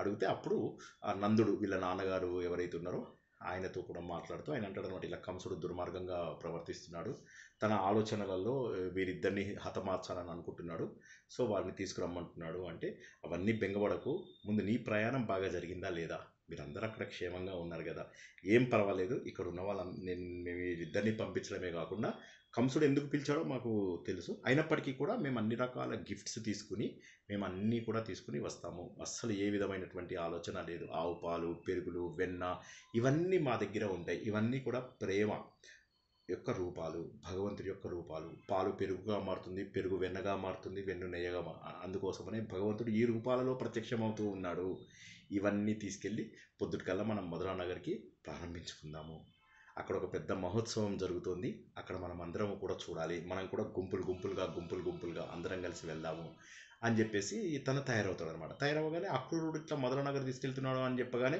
గోపికలందరూ బెంగపడతారు. గోపాలులు పర్వాలేదు, వాళ్ళందరూ కూడా ఈయనతో పాటు వెళ్ళాలి కాబట్టి వాళ్ళేమనుకోరు. కానీ అక్రూరుడు తీసుకెళ్తున్నానికి ఆడవాళ్ళు స్టార్ట్ అవుతున్నాడు. వాడు అక్రూరుడు కాదు, వాడు క్రూరుడు, ఇటువంటి వ్యక్తిని మధురా నగర్కి తీసుకెళ్తాడా, మధురా నగర్కి తీసుకెళ్తే ఏమవుతుంది, అక్కడ ఉన్నటువంటి సిటీ లేడీస్ ఎట్లా ఉంటారు, మనమంతా కూడా విలేజ్ గర్ల్స్, మనని యూ బ్రూట్స్ అని అన్నాడంటే కృష్ణుడు అప్పుడు ఎట్లాగా అక్కడికి వెళ్ళిన తర్వాత, సో ఆయన అక్కడికి వెళ్ళిన తర్వాత ఇన్నాళ్ళు మనతోనే ఆనందంగా ఉన్నటువంటి వ్యక్తిని తీరి కూర్చొని ఇప్పుడు ఈయన సిటీకి తీసుకెళ్తున్నాడు, సిటీ లోపల వాళ్ళు ఎలా ఉంటారు, మాకు పిచ్చెక్కిపోతుంది, వీళ్ళకేంటంటే బాహ్య స్పర్శ లేకుండా అయిపోయి బాహ్య ఏమంటారు ప్రమేయం లేకుండా వీళ్ళకి ఎట్లా అయిపోతుంది, పిచ్చెక్కిపోయినట్టు అయిపోతున్నారు గోపికలందరూ కూడా. ఇంకా శ్రీకృష్ణ పరమాత్మ యొక్క రూపమే కనిపిస్తుంది, అతని విచిత్రమైనటువంటి నవ్వు, అతడు చేస్తున్నటువంటి చేష్టలు, ఆ రాసక్రీడలన్నీ కూడా జ్ఞాపకం వస్తాయి, అతడు అందమైనటువంటి నడక, చిరునవ్వు, మురళీ జ్ఞానము. అయ్యో విధాత, ఎంత తప్పు పని చేసావు నువ్వు, ఈ మహాత్ముడైనటువంటి శ్రీకృష్ణుని మా అందరికీ కూడా నువ్వు దూరంగా తీసుకెళ్తున్నావా, మేమేం తప్పు చేశాము, ఎంత కరెక్ట్ ఇది. చిన్నపిల్లల్ని కూడా అంతే, మనము చదివిస్తాము, వారి ప్రేమ లోపల మునిగే లోపల వారు వేరే ఊరు వెళ్ళిపోతారు, ఉద్యోగాలు చేస్తారు, అక్కడికి వెళ్ళిపోతారు, ఇక్కడికి వెళ్ళిపోతారు, మనకు దూరంగా అవుతుంది, ముచ్చటలు తీరకముందే మమ్మల్ని దూరం చేస్తావా అని చెప్పేసి బాధపడుతూ ఉంటారు అనమాట. అతని ముంగురులు మాకు బాగున్నాయి, అతని చెక్కిళ్ళు, ముఖారవిందము ఇవన్నీ కూడా మేము మిస్ అవుతామా, ఇతడు స్వామిని దూర తీరాలకు తీసుకెళ్తున్నాడు, ఇతను క్రూరుడే, ఇతను అక్రూరుడు కాదు, ఖచ్చితంగా క్రూరుడే. కాబట్టి మనం ఒక పని చేద్దాం, ఆ రథానికి అడ్డంగా వెళ్దాం, వెళ్ళేసి కృష్ణుని మాత్రం వెళ్ళనీయద్దు, ఆయన సాంగత్యం లేకుండా మనం ఒక్క నిమిషం కూడా ఇక్కడ ఉండలేము, మనము భరించగలమా, ఏ పని చేయలేకుండా ఉన్నాము 2 రోజులుగా. ఇప్పుడు ఇవన్నీ ఎందుకు చెప్తున్నాము అంటే, భగవంతుడికి దూరంగా ఉన్నప్పుడు ఎలా ఉంటాడు ఒక వ్యక్తి, ఆ భావన, ఆ విరహ వేదన, భగవంతుడికి దూరంగా ఒకరోజు మనము అంటే మనకేమవుతుందంటే రొటీన్ యాక్టివిటీస్లో పడ్డప్పుడు ఏమవుతుందంటే భగవంతుడు మనకు దూరం అయ్యేటటువంటి అవకాశం ఉంది. కానీ వీళ్ళందరూ ఏంటంటే రొటీన్ యాక్టివిటీస్ ఏం లేదు వాళ్ళకి, భగవంతుడు తప్ప there are no other activities at all. ఇది తర్వాత ఉద్ధవుడు చెప్పే మాటల లోపల కూడా వస్తుంది, ఇంకా మనం ఉద్ధవుడు దాకా వెళ్ళలేదు. సో అలాగా భగవంతుడి యొక్క ఆలోచనలు తప్ప మరేమీ ఉండదు. సరే వీళ్ళు అంత విరహం పొందుతూ ఈయన ప్రయాణం ఆపేద్దాం మనం, ఇంకా ఏం తప్పదు అని చెప్పేసి ఆయన యొక్క ప్రేమానురాగాలు ఎంత గొప్పగా ఉన్నాయి, మనోహరమైనటువంటి మందహాసము, తీయని సరస సల్లాపాలు మనతో ఎంత బాగా జరిపాడు, ఈ దుర్భరమైనటువంటి విరహాన్ని మనం అందరం భరించగలుగుతామా, ఇంకా భరించలేము. ప్రతిరోజు మనం ఈవినింగ్ ఎదురు చూస్తూ ఉంటాం, ఆయన పొద్దునేమో ఈ గోవులన్నింటినీ తీసుకెళ్తూ ఉంటాడు, చక్కటి వెదరు, చాలా అందమైనటువంటి వాతావరణము, అలా పొద్దునే అందరితోని కలిపి వెళ్ళిపోతూ ఉంటాడు. ఆ కొద్దిసేపు మళ్ళీ సాయంత్రం వచ్చి ఎప్పుడెప్పుడు అవుతుందా అని మనం ఎదురు చూస్తూ ఉంటాం. సాయంత్రం అవుతుంది, మంచిగా అప్పుడు ఆయన నల్లటి ముంగురులు అలా గాలికి ఎగురుతూ కనిపిస్తూ ఉంటాయి, గోధులు ఎక్కడ చూసినా కూడా ఆ మట్టంతా కూడా ఎగురుతూ, అందులోపల మాత్రం ప్రకాశవంతంగా ఒక గొప్పదైనటువంటి ముఖం కనిపిస్తూ ఉంటుంది, అందులోంచి క్రీగంట చూపులతోటి మన మనస్సులన్నీ కూడా దోచుకున్నటువంటి ఆ మహాత్ముడు ఇప్పుడు వెళ్ళిపోతున్నాడు. ఒక రోజు పొద్దున్నుంచి సాయంత్రం దాకా ఎదురు చూస్తేనే మనము ఎంతో కష్టంగా ఉంది మనకు తట్టుకోవడము, అటువంటిది ఇప్పుడు ఆయన వెళ్ళిపోతే మనకెట్లాగా అని చెప్పి ఈ కృష్ణ ప్రేమ లోపల ఇదైపోయిన వాళ్ళు చాలా బాధపడతారనమాట. సరే అప్పుడు శ్రీకృష్ణుడి దగ్గరికి వెళ్తే శ్రీకృష్ణుడు అంటాడు, మీరు ఎట్టి పరిస్థితులలో బెంగపడకండి, నేను తప్పకుండా మీ దగ్గరికి వస్తాను అని చెప్పేసి. వాళ్ళ బాధ తట్టుకోలేక శ్రీకృష్ణుడి యొక్క గానాలు చేస్తూ వాళ్ళలో వాళ్ళు విరహ గీతాలు పాడుకుంటూ ఉండిపోతూ ఉంటారు. అనుకున్నట్టుగానే వాళ్ళు అలా ఆశ్చర్యపోతూనే ఉంటారు. ఆ శ్రీకృష్ణుడి రథం అలా దూరం వెళ్ళిపోతూ ఉంటుంది. ఇంకా గుండె అంతా కూడా ఇదవుతుంది. సో అప్పుడు కాళింది నది చెప్తుందనమాట. ఆ విధంగా వాళ్ళు వెళ్ళిపోతూ నా దగ్గర నుంచి వెళ్తున్నారు. ఇవన్నీ కూడా కాళింది నది చెప్తోంది. ఎవరికి చెప్తోంది? 16,000 మంది ఆడవాళ్ళకి చెప్తుంది అనమాట కాళింది నది. ఆ విధంగా నా దగ్గర నుంచి వెళ్తున్నారు. బలరామకృష్ణులు అప్పుడు అక్కడ ఆగి, నది దగ్గర ఆగి, ఆ నీళ్ళ లోపల ఆచమనం చేసి అర్ఘ్యం చేసుకున్నారు. మళ్ళీ వీళ్ళు ఎక్కారు. అప్పుడు అక్రూరుడు చూశాడు. ఏం చేయాలి, నేను ఇప్పుడు ఏం చేయాలి? ఆయన కూడా వెళ్ళి, సరే మీరు ఇక్కడే ఉండండి, కాస్త దూరంగా ఉండండి, ఎవరి శత్రువులు రాకుండా నేను కాపాడుకోవాలి మిమ్మల్ని అని చెప్పి ఒకసారి నీళ్ళలోకి వెళ్ళి తను కూడా అర్ఘ్యం ఇద్దాము అని చెప్పేసి వెళ్తాడు కాళింది నదిలోకి. ఇవంతా చెప్తున్నది కాళింది నది. అప్పుడు అందులోకి దిగగానే ఒక్కసారిగా ఓంకారం జపిస్తూ ఉంటే ఆయనకు ఆశ్చర్యం వేస్తుందంటే తనతో పాటు ఎవరో నీళ్ళలో ఉన్నట్టుగా అనిపిస్తుంది ఆయనకి. అర్థం కాదనమాట. ఇదేంటి బలరామకృష్ణులు ఎలా ఉన్నారు నీళ్ళల్లో అని చెప్పేసి మళ్ళీ ఒకసారి బయటకు వచ్చి ఇట్లా చూస్తారు. చూస్తే వాళ్ళు రథం లోపల కనిపిస్తారు. మళ్ళీ మునుగుతాడు. మునిగితే మళ్ళీ ఆయనకి భగవంతుడే కనిపిస్తూ ఉంటాడు. ఇది ఎలా సాధ్యమవుతుంది? నేను జలంలో చూసింది వారినా కాదా? ఇవన్నీ కూడా కాళింది నది చెప్తుంది. అంటే భగవంతుడిని కేటగిరీ 1 వాళ్ళు ఎలా చూస్తారు అనేటటువంటి విషయం మనం ఇక్కడ తెలుసుకోవాలి. ఈయనకి ఉన్నటువంటిది 1% సందేహం మాత్రమే, చాలా తక్కువ డౌటు. కానీ భగవంతుడు ఈయనకి నీళ్ళల్లో తనతో పాటు ఉన్నట్టుగా కనిపిస్తుంది. మునిగింది నేనా, లేకపోతే భగవంతుడా, లేకపోతే నా ఆలోచనరా? ఎవరు నీళ్ళలో మునిగింది ఎవరు? మళ్ళీ ఒకసారి ట్రై చేస్తా అని చెప్పి మళ్ళీ మునుగుతాడు. మళ్ళీ వెంటనే పక్కన బలరామకృష్ణులు కనిపిస్తారు. పైకి లేచి చూస్తాడు. నో, ఇప్పుడు నేను బెస్ట్ ఆఫ్ 3 చేస్తాను అని చెప్పేసి మళ్ళీ మునుగుతాడు. అప్పుడు నీళ్ళ లోపల ఆదిశేషువు రూపం లోపల ఉన్నటువంటి శ్రీకృష్ణ భగవానుడు కనిపిస్తాడు. అలా పాల సముద్రంలో ఉన్నటువంటి అద్భుతమైనటువంటి రూపంలో, ఏదైతే రూపంలో తను భగవంతుడిని చూద్దామనుకున్నాడో నీళ్ళ లోపల ఆ రూపం కనిపిస్తూ ఉంది. ఆ రూపాన్ని చూస్తూ ఉన్నాడు. ఆదిశేషువు 1000 తలలు అటు ఇటు అటు ఇటు కదులుతూ కనిపిస్తూ ఉన్నాయి. నేను మునిగింది కాళిందిలోనా, లేకపోతే వైకుంఠంలో ఉన్న పాల సముద్రంలోనా? ఈ అనంతుడు ఎవరు? ఓహోహోహో, ఇతడే కదా బలరాముడు. నేను అందుకే బలరాముడు ప్రత్యేకంగా కనిపించట్లేదని అనుకున్నాను. కనిపిస్తున్నాడు. ఏ మహానుభావ, నాకు తెలుసు ఈ ప్రపంచం సృష్టించిందంతా కూడా నువ్వే. నువ్వు ఎవరవో కాదు, నీ ఆలోచనతో ఈ ప్రపంచం అంతా కూడా సృష్టించావు. నీకు ఒక రూపం లేదు, నువ్వు అవ్యక్తుడవి. అవ్యక్తుడవైనటువంటి ఓ పరమాత్మ, నిన్ను నువ్వు వ్యక్తపరచుకోవాలని అనుకున్నావు. అప్పుడు నీలోంచి అహంకారము, బుద్ధి, వీటన్నింటినీ నువ్వు బయటికి తీసుకొచ్చావు. ఆ మహత్తత్వమని బుద్ధి అంటాము. నేను అనే భావనని అహంకారం అంటాము. తర్వాత పంచ తన్మాత్రలను సృష్టించావు.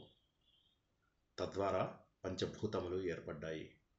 వీటి నుంచి పంచ ప్రాణములు, పంచ ఉపప్రాణములు, పంచ జ్ఞానేంద్రియములు, పంచ కర్మేంద్రియములు ఏర్పడ్డాయి. సాత్విక, రాజసిక, తామసిక గుణాల యొక్క ప్రభావం ద్వారా నువ్వు బ్రహ్మ, విష్ణు, మహేశ్వరులని సృష్టించావు. నీ లోపల ఉన్న చైతన్య శక్తి అనేక రూపాలలో ప్రకటితమవుతుంది. సృష్టి చేసేటప్పుడు 4 ముఖాల బ్రహ్మగాను, స్థితి చేసేటప్పుడు విష్ణుమూర్తిలాగాను, లయం చేసుకునేటప్పుడు శివుడిగాను నువ్వు కనిపిస్తున్నావు నాకు. ఇంద్రియాలలో ఉన్నటువంటి శక్తిని ఇంద్రుడుగాను. నీ చెవులు నాకు తెలుస్తున్నాయి, అవి దిక్కులని. నీ కళ్ళు నాకు తెలుస్తున్నాయి, అవి సూర్యచంద్రులని. నీ నాసిక భాగము నాకు తెలుస్తోంది, అశ్విని దేవతలని, వాయుదేవుడని. నీ ముఖభాగము అంటే నోరు, అది అగ్నిదేవుడు, వరుణదేవుడు అన్న విషయం తెలుస్తుంది. నీ శరీరంలో ఉన్నటువంటి ప్రతి అంగము కూడా ఈ ప్రపంచంని చూపిస్తోంది. నీలోంచే ఈ ప్రపంచం మొత్తము ఏర్పడింది. నీ ద్వారా ఏర్పడినటువంటి బ్రహ్మదేవుడు అనేక రకాల సృష్టిని చేశాడు. చెట్లను, చేమలను, 2 కాళ్ళ జంతువులను, చివరికి 4 కాళ్ళ జంతువులను ఏర్పరిచాడు. వారి వారి ప్రారంధాలకు అనుగుణంగా వారికి జన్మలివ్వడము ఈ కర్మ సిద్ధాంతంని కొనసాగిస్తున్నావు. ఈ ప్రపంచమంతా కూడా నీలోనే ఉంది. కానీ మేము నీ స్వరూపము అని తెలుసుకునే లోపల నీ మాయ లోపల కొట్టుకుపోతున్నాము. నీ మాయనే ప్రకృతి అంటున్నాము. ఈ ప్రకృతి సాత్విక, రాజసిక, తామసిక గుణాల ద్వారా నీకు దూరంగా చేస్తుంది. మాలో ఉన్నటువంటి నీ తత్వాన్ని మేము తెలుసుకోలేకపోతున్నాం స్వామి. నాకు ఎలా కనిపించావు స్వామి, ఇంత అందమైన రూపంలో ఎలా కనిపించావు? విశ్వరూపం చూపించడానికి నేను అర్హుడనా? నాకు తెలియదు, నేను ఒక అజ్ఞానిని అనుకున్నాను. కానీ మహాత్ముడా, నీ విశ్వరూపాన్నే నాకు చూపిస్తావా? ప్రపంచం మొత్తం నీలోనే ఉంది. ఎక్కడ చూసినా కూడా నీ ముఖంలే, ఎక్కడ చూసినా కూడా నీ ఉదరంలే. ప్రపంచంలో నువ్వు అన్ని చోట్ల నువ్వే కనిపిస్తున్నావు. నువ్వు తప్ప నాకు ప్రపంచంలో ఇంకా వేరేది ఏది లేదు. ఏ భగవాన్ అని ఒక్కసారి నీళ్ళలోంచి లేచేసరికి మళ్ళీ ఆ విశ్వరూపం మాయమైపోతుంది.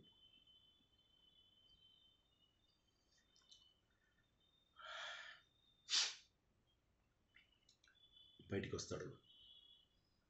ఏం ఏం చేయాలో తెలియదు ఆయనకి. విశ్వరూపం చూపించేంత గొప్పవాడు అతను. యశోదకు చూపించాడు విశ్వరూపం భగవంతుడు, అక్రూరుడికి చూపించాడు విశ్వరూపం. యమునా నది కాలింది చెప్తుందన్నమాట. అలా నేను కూడా ఆ విశ్వరూపాన్ని చూశాను. ఆ విశ్వరూపాన్ని, ఆ మహాత్ముడిని నేను నా లోపల చూశాను. అటువంటి విశ్వరూపం. బయటికి వెళ్తాడు ఈయన అక్రూరుడు. వెళ్ళగానే శ్రీకృష్ణ బలరాములు పరాచికాలు ఆడతారు. ఏమయ్యా, భూచరాలు, ఖేచరాలు, జలచరాలు అన్నిటితో ఆడుకొని వచ్చావా అని అనగానే నవ్వుతాడు. అవును స్వామి, భూచరాలు భూమి మీద నడిచేవి, ఖేచరాలు ఖగోళంలో నడిచేవి, జలచరాలు నీళ్ళల్లో ఉన్నవి, అన్నింటిలో ఉన్నటువంటిది నువ్వే అని చెప్పి తెలిసింది. నీ విశ్వరూపం చూశాను. మనసులో అనుకుంటూ ఉంటాడు, నీ చైతన్యం, మాలో ఉన్న చైతన్యమే నువ్వు అని చెప్పి చూశాను. మేము నీలో భాగమని, నీలో అంశ అన్న విషయాన్ని నేను ప్రత్యక్షంగా చూశాను. నీ విరాట స్వరూపాన్ని చూసే అర్హత లేకపోయినా కూడా నాలాంటి అజ్ఞాని చూడగలిగాడు. ఇదంతా కాలింది చెప్పగానే 16,000 మంది భార్యలందరూ కూడా ఒక్కసారి ఏడుస్తూ ఉంటారు. అయ్యయ్యో, ఇంత ఇదిగా జరిగిందా? మాకు కూడా ఆ పరమాత్మక. ఎవరో మాట్లాడుతున్నారండి. జై శ్రీకృష్ణ సార్. వాయిస్ బ్రేక్ అవుతుంది సార్, మీకు లైట్ గా సరిగ్గా క్లారిటీ లేదు. అందరికీ అలాగే ఉందా అండి? ఆవిడికి ఎలా ఉందా? లేదు సార్, బాగానే ఉంది సార్. బాగుంది సార్. బాగుందండి. బాగానే ఉంది సార్. బాగానే చాలా బాగుంది సార్. అందరి బాగానే ఉంది. నాకు బాగానే ఉంది. అలాగా భగవంతుడు విశ్వరూపాన్ని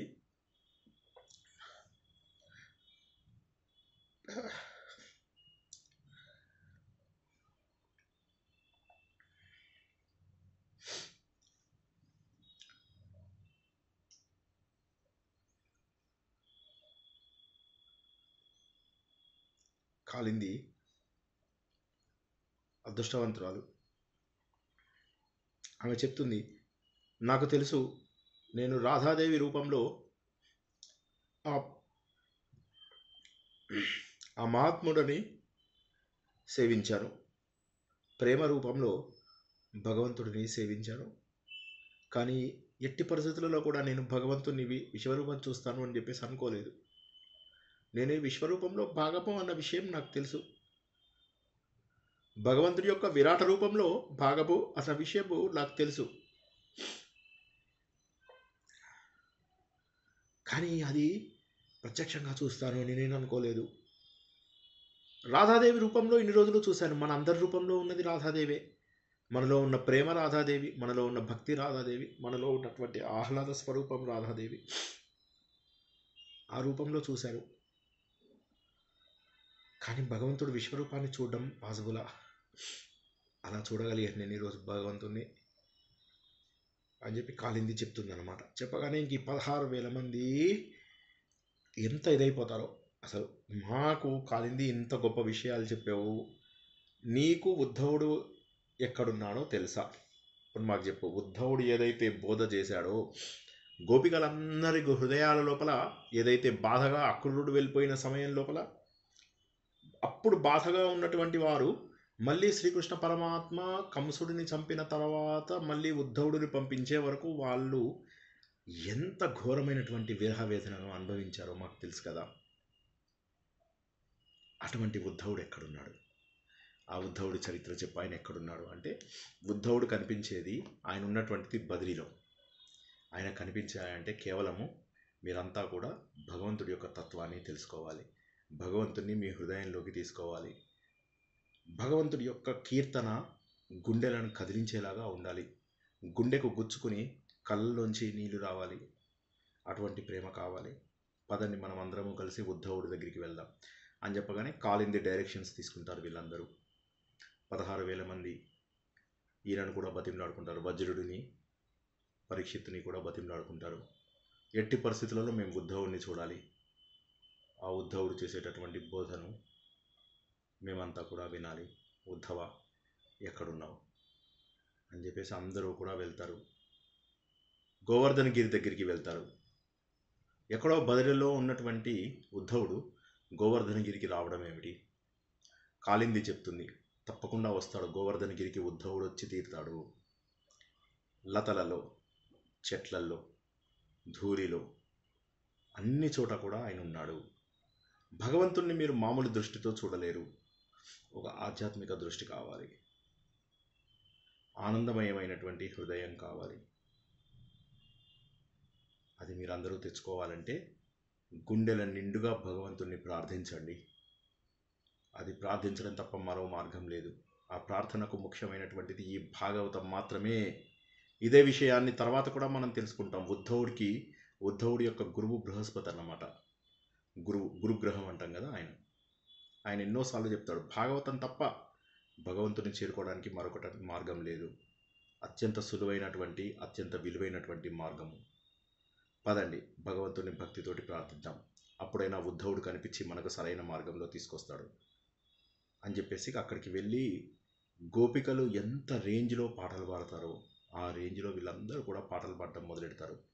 విరహంతో తట్టుకోలేనంతగా, భగవంతుడిని వదలలేనటువంటి ఆ బాధని వాళ్ళు గుండెలలో తెలుసుకుని, ఆ 16,000 మంది కూడా గుండెలు అవిసేలాగా భగవంతుడి కోసము ఆ విరహం అంతా కూడా బయటికి వచ్చేలాగా, ఆవేదన అంతా కూడా బయటికి వచ్చేలాగా, కన్నీటి రూపంలో, ఆనంద బాష్పాల రూపంలో వాళ్ళ బాధలన్నీ కరిగిపోయేలాగా, భగవంతుడితో ఐక్యమయ్యేలాగా వారంతా కూడా చక్కటి కీర్తనలు చేస్తారు. భగవంతుడి గురించి ఏ విధమైనటువంటి హంగు లేదు, ఏ విధమైనటువంటి ఆర్భాటం లేదు, ఏ విధమైనటువంటి పిచ్చి పూజలు లేవు, ఏ విధమైనటువంటి పిచ్చి డ్యాన్సులు లేవు. కేవలము భగవంతుడు దగ్గర అవ్వాలనే కోరిక తప్ప మరి ఏదీ లేదు. అలా చేస్తున్నాడు. ప్రకృతి అంతా కూడా ఒక్కసారిగా కదిలిపోయింది. భూకంపం వచ్చిందా అన్నట్లుగా కదిలిపోయింది. ప్రపంచంలో ఉన్న ప్రతి చెట్టు చేమ కూడా వీరితో పాటు రోదన చేయడం ప్రారంభమైంది. ఇక కృష్ణుడు దిగి రావడమే తరువాయి. ఆ సమయంలో ఒక అద్భుతం జరిగింది. ఆ చెట్ల రూపంలోంచి శ్రీకృష్ణుడి లాగా అందంగా, శ్రీకృష్ణుడిలా హైట్, శ్రీకృష్ణుడిలా ముఖము, శ్రీకృష్ణుడి రంగు, వెలుగు, దివ్యమైనటువంటి చైతన్యము, చిరునవ్వు, వేషధారణ కూడా శ్రీకృష్ణుడి లాంటి వాడే ఉద్ధవుడు. ఆయన ఒక్కసారిగా దివ్య కాంతితో వీళ్ళందరి ముందు ప్రత్యక్షమవుతాడు. ఆత్మసుఖము వీడి నీ ఆట కొరకు పాత్ర పోషణ చేసితి సూత్రధారి, విశ్రమించద నీ పాదమాశ్రయించి పరమ కరుణాంతరంగా శ్రీ పాండురంగా. జై శ్రీకృష్ణ. ఉద్ధవుడు ఏమన్నాడో రేపు తెలుసుకుందాం. ఉద్ధవుని బోధ, భగవంతుడి యొక్క రూపాన్ని వీళ్ళు తెలుసుకున్నారా లేదా, భగవంతుడు అంటే రూపమా, నామమా, వీటన్నిటికీ అతీతమా, భగవంతుడు వీటన్నిటికీ అతీతమైనటువంటి ఒక రూపమా కాదా, భగవంతుడికి నామం ఉందా, భగవంతుడికి ఒక రూపం ఉందా, భగవంతుడు ఏ తత్వం, ఈ విషయాలన్నీ కూడా రేపు తెలుసుకుందాం. జై శ్రీకృష్ణ. ఏమైనా ప్రశ్నలు ఉంటే కాసేపు తీసుకుందాం. చాలాసేపు చెప్పాను, సారీ. నేను ప్రతిరోజు 15 నిమిషాల్లో ముగిద్దాం అనుకుంటున్నాను, కానీ ముగించలేకపోతున్నాను, ఏమనుకోవద్దు. జై శ్రీకృష్ణ. టైం నిలవలే సార్, ఈరోజు చాలా బాగుంటారు. సారీ సార్, ఆనందం సార్. ఎలా కలిసిపోయిందో తెలియదు. చేస్తున్నాం. కృష్ణుడు ఇక్కడికి ఎలా వస్తాడు సార్? ఈ పర్వతం అదే మనం గోవర్ధన అంటే కృష్ణుడు నిర్యాణ సమయంలో ఉద్ధవుడికి ఇక్కడికి రమ్మని చెప్తారనుకుంటా కదా. కాదు, భగవంతుడు శ్రీకృష్ణుడు అనేవాడు అవతారం చాలించాడు, కానీ అన్ని చోట్ల ఉన్నాడు, ప్రతి చోట కూడా ఉన్నాడు. సూక్ష్మ దృష్టితో భగవంతుడు అన్ని చోట్ల కూడా కనిపిస్తాడు. అయితే వీళ్ళందరికీ ఇంకా స్థూల దృష్టి ఉంది. స్థూల దృష్టి అంటే ఇప్పుడు మనకున్నటువంటిది స్థూల దృష్టి. సో కాబట్టి ఏంటంటే శ్రీకృష్ణుడు డైరెక్ట్గా రాకుండా తన భక్తుడు, తన పిన్నాన్న అయినటువంటి ఉద్ధవుణ్ణి పంపిస్తాడనమాట. ఆ ఉద్ధవుడు ఏంటంటే ఎక్కడైనా కూడా ఎత్ర ఎత్ర రఘునాథ కీర్తనం అని చెప్పేసి ఆంజనేయ స్వామి ఎలా అయితే రాముడి విషయంలో వస్తాడో ఆ విధంగా ఉద్ధవుడు శ్రీకృష్ణుడి యొక్క రిప్రజెంటేటివ్. ఉద్ధవుడు, మైత్రేయి వీళ్ళిద్దరూ కూడా శ్రీకృష్ణుడి యొక్క రిప్రజెంటేటివ్స్ అని చెప్పేసి మనం భాగవతం తెలుసుకున్నప్పుడు తెలుసుకున్నాం. బహుశా మీ అందరికీ జ్ఞాపకం ఉండే ఉంటుంది. ఒక పని చేద్దాంలేండి, మీకు భాగవతం బాగా నచ్చుతుంది కాబట్టి మనము వారానికి ఒక రోజు చెప్పుకుందాం, ఓకేనా? మనము చెప్పుకుంటే భాగవతాన్ని ఎలాగో నారాయణీయ అని చెప్పుకుంటున్నాం కదా, నారాయణీయాన్ని మరింత విపులంగా చెప్పుకుంటే అదే భాగవతం కదా. నచ్చిందా భాగవతం? నచ్చిందా అందరికీ? ధ్యాన సమయంలో సార్ చాలా బాగుంది సార్. ఫస్ట్ టైం చెప్పినప్పుడే మేము చాలా సార్ బాగుంది ఇప్పుడు మళ్ళీ చెప్తానంటే మళ్ళీ ఇంకా సంతోషం సార్ మాకు. చాలా బాగుంది. బాగుంది. మీరు చెప్పే స్టైల్ కూడా బాగుంది. మీరు చెప్పే స్టైల్ చాలా బాగుంది. మధ్య మధ్యలో ఇంగ్లీష్ మాట్లాడు. లీనమైపోయి చెప్తున్నారు సార్. అందులో లీనమయ్యారు మీరు కూడా. అర్థమయ్యేలాగా చెప్తున్నారు. చాలా చాలా సంతోషం సార్. ఇదే ఫస్ట్ రోజు వచ్చారు, మొదటి రోజు అన్నది జై శ్రీకృష్ణ. చాలా బాగా. జై శ్రీకృష్ణ. జై శ్రీకృష్ణ. సో అలా కాదు, అమ్మ మంచిగా వండి పెడితే పిల్లలు ఇంట్రెస్ట్ గా తినేస్తారు. అట్లా ఉంది. ఈసారి ఏమో కష్టపడి చెప్తుంటే మనం హ్యాపీగా వినేస్తున్నాం. తినేయకండి, చక్కగా వినేయండి, వినండి, రేపు కూడా వినండి. చక్కగా దీన్ని ధ్యానంలో పెట్టుకోండి. ఒక్కసారి దీన్ని చెప్పండి మేడం. బాగా చెప్పారు సార్. మేమైతే అందులోనే లీనమైపోయినాం. అలాగే ఇంకొంట కూర్చున్నాం సార్. మళ్ళీ ఈ మాటల్లోకి రాదలుచుకోలేదు సార్. అట్లే ఉండిపోవాలనిపిస్తుంది. అదే తన్మయంలో అలానే ఉండాలి. మళ్ళీ ఇంక మాట్లాడబుద్ధి కాలేదు. నేను మాట్లాడగలుగుతున్నానా? సార్ మీరు మాట్లాడలేకపోతున్నారు సార్. నేను అదే అనుభవంలోకి వచ్చి చెప్తున్నారు సార్. కాసేపటి నుంచి చాలా ఆనంద బాష్పాలతో మాట్లాడలేకపోతున్నారు. మీరు మాట్లాడుతున్నారని చెప్పలేదు, మాకు కూడా అదే విధంగా ఆ తన్మయంలో గట్లే ఉండిపోవాలనిపిస్తుంది. అంతే, ఇంకేమొద్దు కృష్ణ. భగవంతుణ్ణి మనకు వేరుగా చూడకండి. మనలో ఉన్న చైతన్యం, మనలో ఉన్నటువంటి ఆకాంక్ష, మనలో ఉన్నటువంటి పరిణతి, మనలో ఉన్నటువంటి ప్రేమ, ఇవన్నీ కూడా శ్రీకృష్ణుడే అని చెప్పేసి గుర్తించండి. గుర్తించి విన్నవన్నీ కూడా ధ్యాన పద్ధతిలో అలవాటు చేసుకోండి. నేను మాటకి ఎన్నిసార్లు చెబుతున్నానో నాకు తెలియదు. అసలు నేను మీకు అర్థం చేయించగలుగుతున్నానో లేదో కూడా నాకు తెలియదు. చాలా చాలా అవుతుంది సార్. చాలా చాలా ఇంకా బయటికి రావడానికి రావద్దు అనిపిస్తుంది సార్. అట్లే సాధ్యం కాదు. భగవంతుడికి రూపం ఇవ్వకండి. రూపం నుంచి మన లోపల ఉన్నటువంటి భగవంతుడిని మేల్కొనపరచండి. ఎందుకంటే మనలో ఉన్న దైవత్వాన్ని ఆవిష్కరించుకోవడమే హిందూ ధర్మం యొక్క ముఖ్య లక్షణం. మనలో ఉన్నటువంటి గొప్ప గుణాలు ఏవైతే ఉన్నాయో ఎన్నో ఇచ్చాడు భగవంతుడు. ఆ గొప్ప గుణాలని మనం బయటికి తీసుకొద్దాం. మనలో ఉన్న కల్మషాలన్నీ కూడా భాష్పాలలో బయటికి వెళ్ళిపోనీయండి,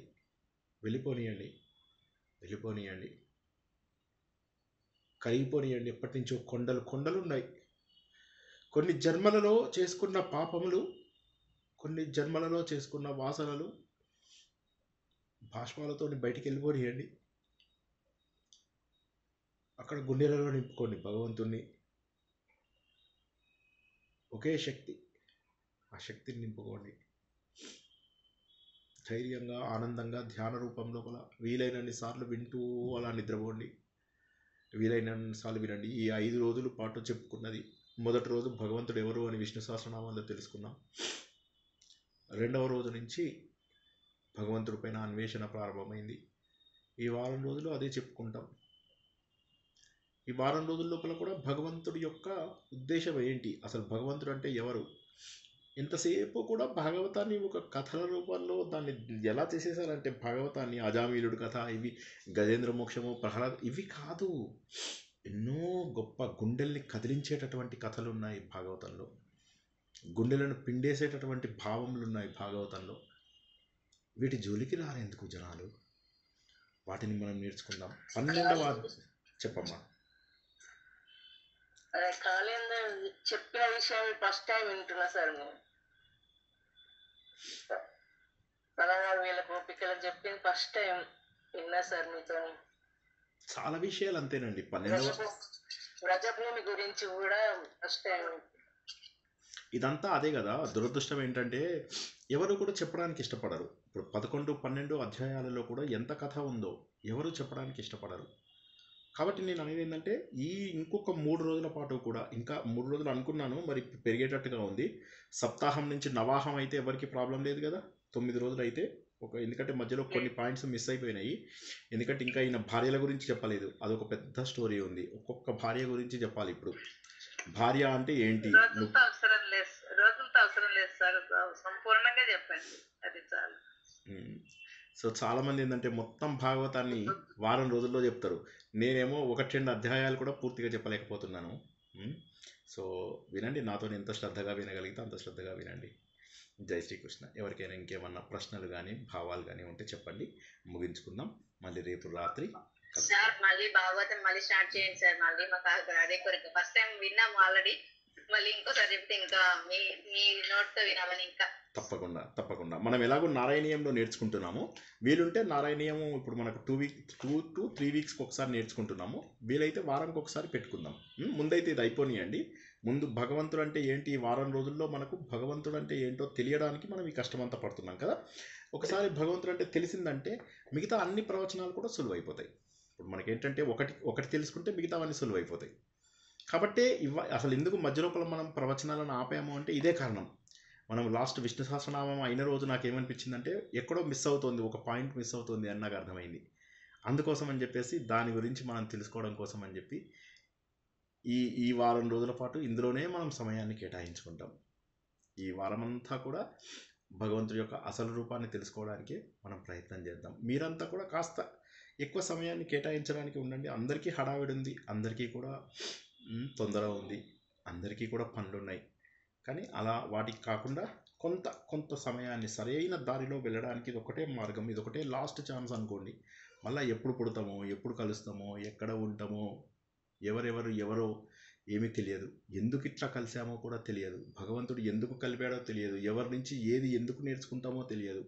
నేను మీ నుంచి నేర్చుకుంటున్నాను, మీరు నా నుంచి నేర్చుకుంటున్నారు. ఇదంతా ఎందుకు జరుగుతుందో తెలియదు. ఒక కారణం లేనిదే భగవంతుడు ఇవన్నీ జరిపాడు అని అయితే నేనైతే అనుకోను.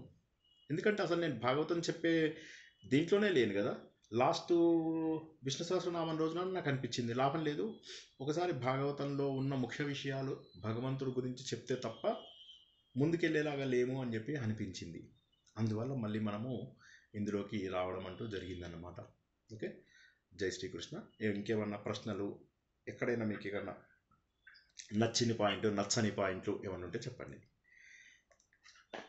శిష్యులను పొందాం సార్, ఎప్పుడో ఏ పుణ్యము ఉన్నది మీరు నేర్చుకుంటాడు, మీరు చెప్తున్నారు అంత ప్రేమతో. కారణం లేని కార్యం జరగదు అంటారు కదా సార్.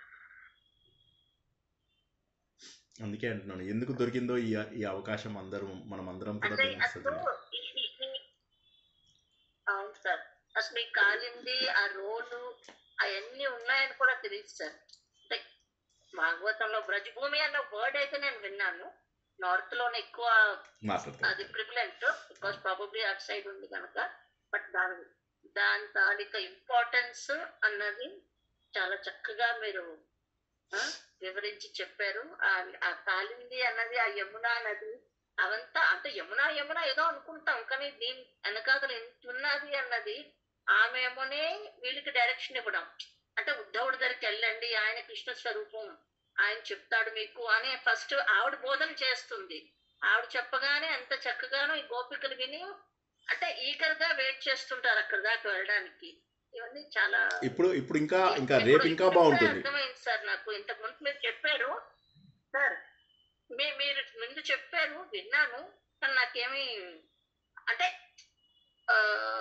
లోపలికి వెళ్ళలేదు.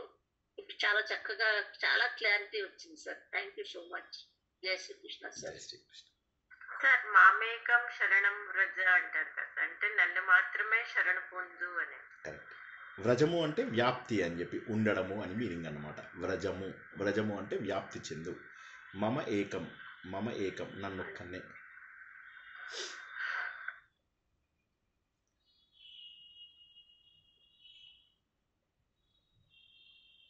ఇంకా ఓకే, ఆపుకుందామా ఈ రోజుకి? హరే కృష్ణ. చెప్పండి, పర్లేదు, ప్రశ్నలు ఉంటే అడగండి, తప్పకుండా మొహమాట పడద్దు. మనకు రోజు కంటే తొందరగానే అయింది. నేనేంటంటే 15 నిమిషాల్లో చెప్దాము అనుకుంటున్నాను, కానీ అది సంభవం పెరిగిపోతుంది. సరే, ఇవాళ ఇంకొక పావు గంట ఎక్కువ పెరిగింది. రేపైనా కనీసం అరగంటలో లోపల ముగించుకోవడానికి ప్రయత్నం చేద్దాం. జై శ్రీకృష్ణ. చెప్పండి, ఎవరో ప్రశ్న అడుగుతున్నారు. మమేకం అంటే మమ్మల్ని నీతో కలుపుకోవాలి. We are not in hurry sir. Ma'am నన్ను we are not in hurry sir. మీరే చూసుకోండి. జై శ్రీకృష్ణ. ఇందాక ఎవరు ప్రశ్న అడగపోయారు? మమేకం అంటే అది వేరు, అది వేరు. కలుపుకొని అది మమేకం అనేది, మమేకం అంటే లీనమైపోవడం అనే ఒక మీనింగ్ ఉంది. ఇక్కడ మాం ఏకం అనేది సంస్కృతంది. మాం ఏకం అది. సో అహం ఆవామయం అది ఉంటుంది కదా, దాంట్లో కూడా అన్నమాట. ఓకే, ఇంకెవరికైనా ఏదో ప్రశ్న అడగబోతుంటే మధ్యలో ఆపాను. శ్రీకృష్ణ సార్. జై శ్రీకృష్ణ మేడం. మీకు అక్కడ ఉండి అక్కడ భాగత్లో చేసిన ఎక్స్పీరియన్స్ మీరు తత్వ ఇది తెచ్చి చాలా బాగా ఎక్స్ప్లెయిన్ చేస్తారు. దాంట్లో అంత ఈ తత్వ ఇది అంత ఏం ఎక్కువ లేదు. మీరు బాగా దానికి తత్వ గురించి ఎక్స్ప్లెయిన్ చేస్తారు. చాలా థ్యాంక్ యూ. అంటే అక్రూరుడు అన్ని చోట్ల ఉన్న భగవంతుడిని గుర్తించాడు. అదే కదా సార్, నీళ్ళల్లో చూసినా అక్కడే ఉన్నారు, బయట చూసినా ఉన్నారు. అక్రూరుడిలో 1% డౌట్ అంతే, 1% డౌట్ అంతే ఆయనకి. అందువల్ల శ్రీకృష్ణుడు కనిపించేస్తాడు ఆయనకి. ఒక విశ్వరూపంలో కనిపించడం అనేటటువంటిది అర్జునుడికి కనిపించిన రూపము లాగానే వీళ్ళకి కూడా తల్లికి చూపించాడు, అక్రూరుడికి కూడా చూపించాడు, ధృతరాష్ట్రుడికి కూడా చూపించాడు. ఇప్పుడు ఈయనకు కూడా మొత్తం 4 సార్లు శ్రీకృష్ణ పరమాత్మ తన విశ్వరూపాన్ని చూపించాడు. అక్రూరుడికి చాలా ప్రత్యేకమైన స్థానం ఉంది సార్. అక్రూర వరద గోవిందో హరి అంటారు. అవును అవును, చాలా భక్తిపరుడు, బాగా భక్తి వీళ్ళ వంశంలో చాలా గొప్పవాడు. అటు కంసుడికి దగ్గరైన వాడు, అట్ ద సేమ్ టైం యాదవులందరికీ మరింత దగ్గరైనటువంటి వాడు. జై శ్రీకృష్ణ. పాపం గోపికలు మాత్రం అతను క్రూరుడు క్రూరుడు క్రూరుడు అని అంటారు. అక్రూరుడు అంటే ఆయన పేరు అంతే. అది అక్రూరుడు అంటే క్రూరత్వం లేనివాడు అని. కానీ పాపం గోపికలంతా కూడా వీడు అక్రూరుడు కాదు, వీడు క్రూరుడు. అక్రూరం పేషలో దక్షో దక్షిణ క్షమిణాం వరహ. అలాగే ఇందాక మీరు భావన చాలా ముఖ్యం అని చెప్పారండి. అందుకే అమ్మవారి దాంట్లో కూడా భావన మాత్ర సంతుష్ట అంటాం. Correct correct. అక్కడ భావన చేస్తే సంతుష్టి అయిపోతుంది అమ్మవారు. కరెక్ట్. అందులో ఏంటంటే భగవంతుడు నామరూపములు లేనటువంటి వాడు. నామరూపములు కేవలము మన కన్వీనియన్స్ కోసము మనము తీసుకున్నవి. నామరూపములు లేనటువంటి భగవంతుడిని మనం ఒక చక్కటి రూపం ఇచ్చి ఆ రూపంలోంచి భగవంతుడి యొక్క లీలలను గుర్తు తెచ్చుకుంటూ మనలో భగవంతుడు ఉన్నాడు అనేటటువంటి గొప్ప సత్యాన్ని, అంటే సాధన ద్వారా మన లోపల ఉన్నటువంటిది, అంటే 6 ప్యాక్ చేస్తే ఎట్లయితే ఫిజికల్ ఎక్సర్సైజ్ చేస్తే 6 ప్యాక్ వస్తుంది, మానసికమైనటువంటి ఎక్సర్సైజ్ చేస్తే మనమే దేవుళ్ళం అయిపోతాం. అందుకే చాలాసార్లు మనం చెప్పుకున్నాం, భక్తి గురించి చెప్పుకున్నప్పుడు, భావన గురించి చెప్పుకున్నప్పుడు మనం ఎన్నోసార్లు అనుకున్నాం, కర్మలో ధర్మం, భక్తిలో భావన, జ్ఞానంలో ఆలోచన అని చెప్పేసి మనం ఎన్నోసార్లు తెలుసుకున్నాం. అందులోపల ఇక్కడ భావన అనేటటువంటిది ముఖ్యం, చాలా గొప్పది. ఈ గొప్పమైనటువంటి భావనతో మనం ఏమనుకున్నామో, మన మాట లోపల కనుక భావన సరైనది ఉంటే మన మాటలే మంత్రాలు, కొత్త మంత్రాలు అవసరం లేదు. ఎవరో మాట్లాడుతున్నారండి మధ్య లోపల, కొద్దిగా చూడండి, మన మాటలే మంత్రాలు.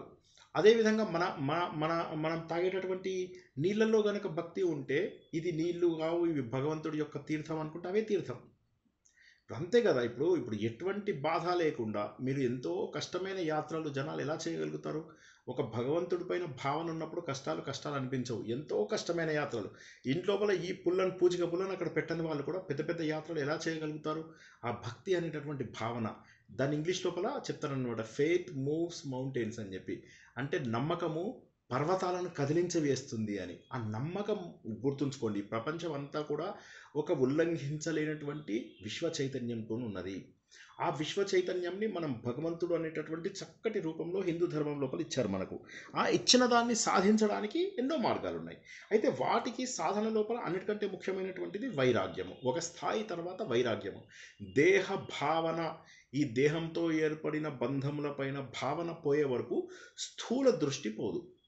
అంతవరకు మనం మంచి వాళ్ళగా మిగులుతాం. ఇప్పుడు నేనున్నాను, నా లోపల ఇంకా కూడా దేహ భావన పోలేదు. ఫ్రెండ్స్, బంధువులు, చుట్టాలు వీళ్ళందరూ ఫంక్షన్స్ అటెండ్ అవ్వడము ఇవన్నీ చేస్తున్నాను అనుకోండి, I may be a good person, but ఆధ్యాత్మికంగా ఎదగకపోవచ్చు.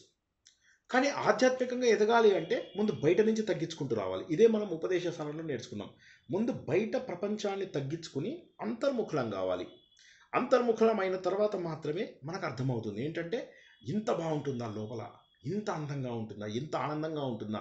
ఇన్ని రోజుల పాటు 100 మందితో కబుర్లు చెప్తేనే ఆనందంగా ఉంటుంది అనుకున్నానే, ఇన్ని రోజుల పాటు నా పిల్లలతో ఉంటేనే ఆనందంగా ఉంటుంది అనుకున్నానే, ఇన్ని రోజుల పాటు నా మనవళ్ళని ఆడిస్తేనే ఆనందంగా ఉంటుంది అనుకున్నానే, కానీ ఏమీ లేకుండా నాలో నేను రమించగలన్నా.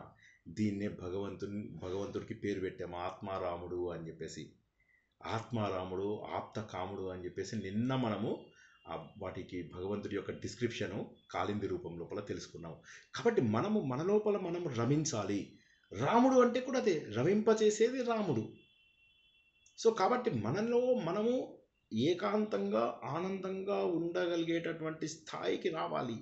ఒక చిన్న చెట్టును పెంచుకుని దాన్ని చూస్తూ ఆనందంగా ఉండడం, ఒక చక్కటి పుస్తకం చదివి దాంట్లో ఉన్న భావాలు అర్థం చేసుకుని ఆనందంగా ఉండడం, ఒక చక్కటి సినిమా చూసి దాన్ని చూసి ఆనందంగా ఉండగలగడం, ఒక చక్కటి విషయాన్ని తెలుసుకుని అది ఆనందంగా ఉండగలగడం, ఒక చక్కటి ప్రవచనం విని కళ్ళలోంచి నీరు రావడము, ఒక చక్కటి భజన విని భగవంతుడు గుండెల్లో ఉన్నాడు, ఇది ఆ మోకో కహా ఢూండేరే బందే అది వింటుంటే కొత్తల్లో నేను అసలు అది పాడలేకపోయాను. అసలు అది ఎంత అద్భుతంగా ఉంది, ఎంత నాలోనే ఉన్నాడు భగవంతుడు అని చెప్పేసి ఎంత గట్టిగా చెప్పారు. మనకు ఏంటంటే ఎంతసేపు కూడా భగవంతుడిని మనం ఎక్కడెక్కడో చూడడానికి ప్రయత్నం చేస్తున్నాం, కానీ అత్యంత సులువైన అత్యంత విలువైన ప్రదేశంలోనే ఉన్నాడు. ఆ విలువైన ప్రదేశం నువ్వే, ఆ సులువైన ప్రదేశం కూడా నువ్వే. ఇదే ఇంగ్లీష్ లోపల వాడు ఆల్కెమీ లోపల చెప్తే మనం ఆల్కెమీలో చెప్పాడని చెప్పేసి అంటాం. ఆల్కెమీలో ఏం చెప్పాడు, వాడు నిధి కోసం ఎక్కడెక్కడికో కొన్ని దేశాలు దాటి వెళ్ళిపోతాడు. 20-30 ఏళ్ళు జీవితంలో కష్టపడతాడు. వెళ్ళిన తర్వాత ఆ దేశం చేరుకున్న తర్వాత నానా కష్టాలు పడి ఒక దేశం చేరుకొని ఆ బ్రిడ్జ్ దగ్గరికి వెళ్ళి ఆ బ్రిడ్జ్ కింద చూస్తుంటే వాడు అంటాడు, ఏంటి ఆ బ్రిడ్జ్ కింద చూస్తున్నావు అంటే, ఈ బ్రిడ్జ్ కింద డబ్బు ఉందని నాకు ఎప్పుడు కలబడుతూ ఉండేది అంటాడు. వాడంటాడు, ఓ పిచ్చోడా ఇక్కడే ఉంది ఏంది, ఇట్లా కళలు నమ్ముతాడా ఎవడన్నా, నాకు కూడా ఒక కలబడింది ఫలానా చోట, ఇంట్లోంచే చర్చిలోంచే ఒక చెట్టు బయటికి వచ్చినట్టుగాను, అదే ఒక ఇల్లుగా చేసుకున్నట్టుగాను, ఆ చెట్టు కింద డబ్బు ఉన్నట్టుగాను నాకు కూడా కళ వచ్చింది, నేను వెళ్ళాను అక్కడికి అంటాడు. అప్పుడు వీడికి గుర్తొస్తుంది అది నా ఇల్లే కదా అని.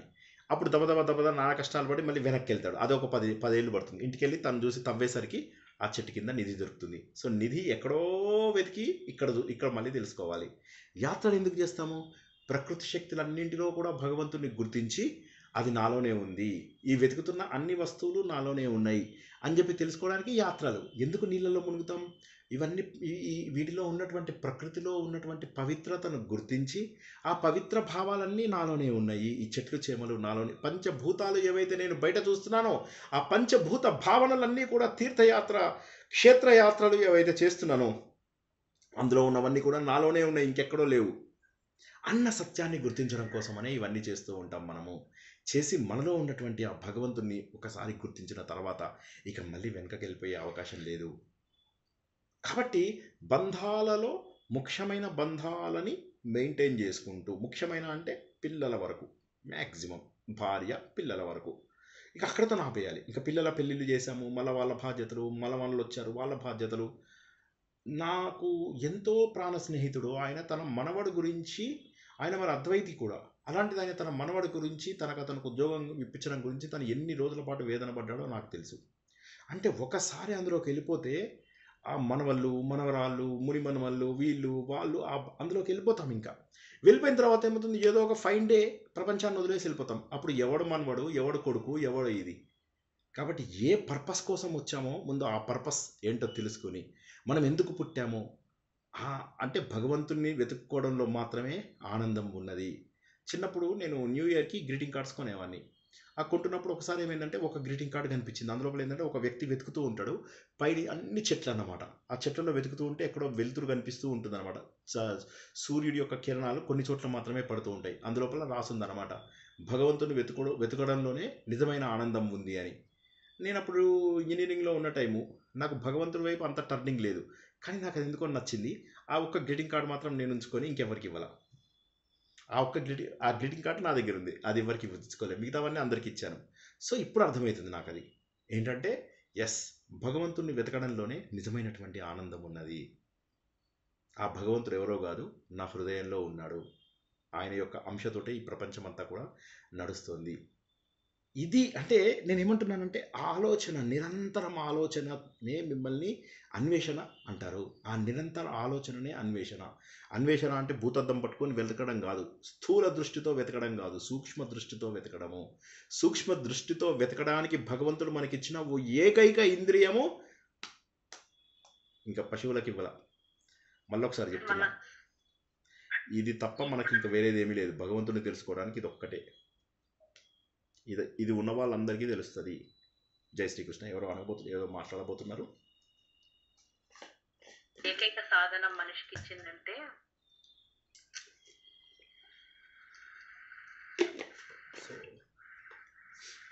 ఇంకెవరికైనా ఏమైనా ప్రశ్నలు ఉన్నాయా? ఈరోజు కాపుకుందామా? మళ్ళీ రేపు 9ంటికి సరిగ్గా ఇంపార్టెంట్ పాయింట్ దగ్గర ఆపాను. రేపు ఉద్ధవుడు, ఆయన బోధ, ఆ బోధ తర్వాత 16,000 మంది ఎలా ఉన్నారు, ఉద్ధవుడు చెప్పినటువంటి సత్యాలేంటి అన్న విషయాలు మనం క్లుప్తంగా తెలుసుకున్నవి మరింత వివరంగా డీటెయిల్గా తెలుసుకుందాం. జై శ్రీకృష్ణ సార్. జై శ్రీకృష్ణ. కృష్ణుడు లాస్ట్ మూమెంట్ లోని ఆయన అవతారం అయిపోయే అది కూడా కొంచెం చెప్పండి సార్. ఏది లాస్ట్ అనేది అసలు కొంచెం చెప్పండి సార్. మనము ప్రతిసారి శ్రీకృష్ణుడి అవతార సమాప్తి గురించి తెలుసుకున్నాం కదా, 2 రోజుల కింద కూడా తెలుసుకున్నట్టున్నాం. బహుశా మీరు ఆ రోజు వచ్చారో రాలేదో.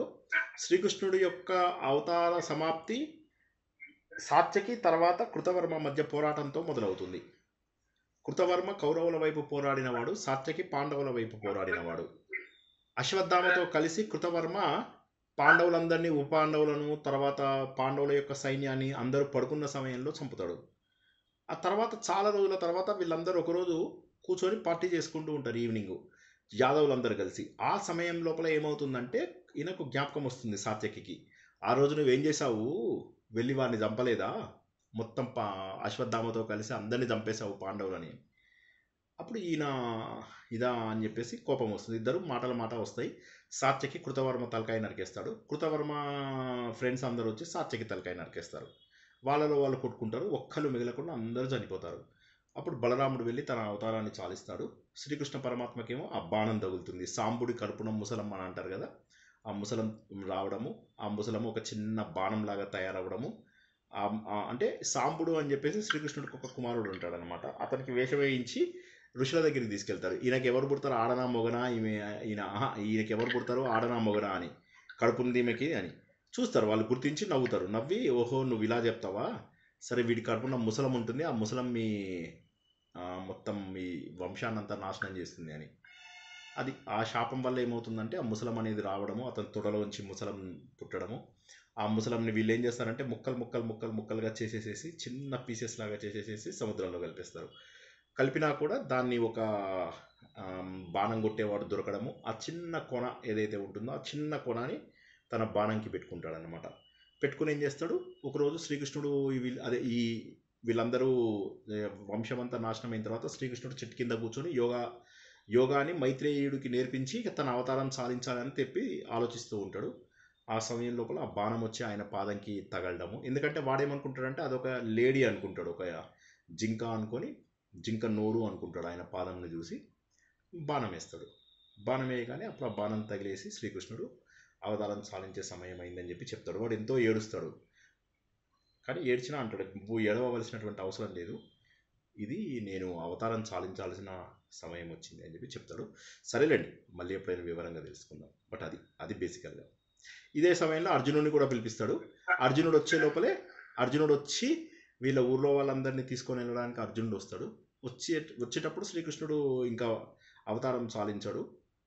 అర్జునుడికి ఇన్స్ట్రక్షన్స్ ఇచ్చేస్తాడు.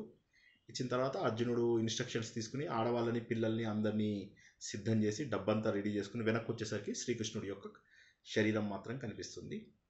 ఆయన దేహం వదిలేసి అవతారం సాధించినట్టుగా అర్థమవుతుంది.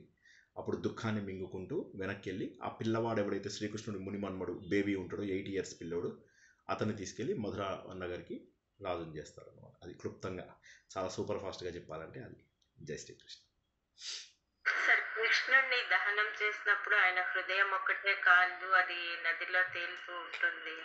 అదే ఇప్పుడు పూరి జగన్నాథ్లో కళ్యాణ్ అంటారు కానీ అది భాగవతంలో లేదు, బట్ అంటారు కరెక్ట్. ఆ కథ ఉంది. పశ్చిమ సముద్రం నుంచి తూర్పు సముద్రంకి వచ్చింది, అది కొట్టుకుపోయి అని చెప్పేసి అంటారు. పశ్చిమ సముద్రం అంటే అరేబియా సముద్రంని పశ్చిమ సముద్రం అంటాం మనము. తూర్పు సముద్రం అంటే బంగాళాఖాతాన్ని తూర్పు సముద్రం అంటాం. అక్కడికి వచ్చింది అని చెప్పేసి అంటారు. అదే కర్ర రూపంలో వచ్చింది. దాన్నే పూరి జగన్నాథులు ఆయన యొక్క ఆలయంగా పెట్టారు అని కూడా అంటారు. కరెక్టే. కానీ అది భాగవతంలో లేదు. అది భాగవతంలో లేదు. నీలమాధవుడు అంటే అదే కదా సార్. అదే. కాబట్టి ఇక కథల్ని ఎక్కువ మీరు స్ట్రెస్ చేయకండి. తత్వం మనం గుర్తిస్తున్నప్పుడు కథలను ఎక్కువ స్ట్రెస్ చేయకండి. సో ఎందుకంటే గొప్ప గొప్ప కవులు వాళ్ళు భావనతో ఎన్నో రకాల విషయాలు రాశారు. ఇక అవన్నీ సత్యాలా కాదా కాదు, ముందు మనలో ఉన్న దైవాన్ని గుర్తించడమే ఈ వారం రోజులు మనం చేయాల్సిందల్లా కూడా. ఈ వారం రోజులు గుర్తించాల్సిందల్లా ఏంటంటే, ఏ విధంగానైతే వీరందరూ విరహ వేదనతోని భగవంతుడికి దగ్గరయ్యారో అదేవిధంగా మనం కూడా భగవంతుడికి దూరం అయ్యాం. ఒక అగ్నిలోంచి అగ్ని కణాలుగా అన్నీ విడిపోయాయి. ఇప్పుడు ఈ అగ్ని కణాలన్నీ మళ్ళీ అందులో చేరడానికి ప్రయత్నం చేస్తాయి. ఏ విధంగానైతే నదులన్నీ కూడా ఆవేశంగా పరిగెత్తుకుంటూ సముద్రం వైపుకి వెళ్తున్నాయి, మనం కూడా అలాగే పరిగెత్తుకుంటూ ఏదో తొందర ఉంది. హిమాలయన్ నదులను చూడండి ఎంత ఫాస్ట్గా వెళ్ళిపోతుంటాయో. అయిపోయింది, వాళ్ళు వెళ్ళిపోయి కలిసిపోవాలి సముద్రంలో అన్నంత వేగంగా వెళ్ళిపోతూ ఉంటాయి. అదేవిధంగా మనకు కూడా అలాగే ఉండాలి. సముద్రాన్ని కలవాలి. నా గమ్యం సముద్రము, అది భగవంతుడు. ఒకసారి సముద్రంలో కలిసిన తర్వాత నాకు నామం ఉండదు, రూపం ఉండదు. నేను నా నామాన్ని కోల్పోతాను, నా రూపం కోల్పోతాను. అక్కడికి వెళ్ళిన తర్వాత మన వేణుగోపాల్ గారు అంటారు, శ్రీనివాస్ సార్ మీరు అందులో నుంచి సముద్రంలో నుంచి గంగా నదిని సెపరేట్ చేయండి అని అడుగుతారు నన్ను. ఆయన ఏం చేయాలి? నేను కుదరదు కదా. సో నామము రూపము కూడా కోల్పోతాం. అంటే ఎప్పుడైతే మనం భగవంతుడిలో కలిసిపోతామో అప్పుడు నామరూపాలు ఉండవు. ఏ విధంగానైతే భగవంతుడికి నామరూపాలు లేవో ఆ స్థాయికి మనం చేరుకుంటాము అని చెప్పడమే నదులు సముద్రంలో కలవడం అనే దాని మీనింగ్. జై శ్రీకృష్ణ. మాట్లాడిస్తే ఎంతసేపు ఉన్నా మాట్లాడతా నేను. ఇంకేమన్నా లాస్ట్ క్వశ్చన్ అంటే తీసుకొని ఇంక మిగతాది రేపు చూసుకుందాం.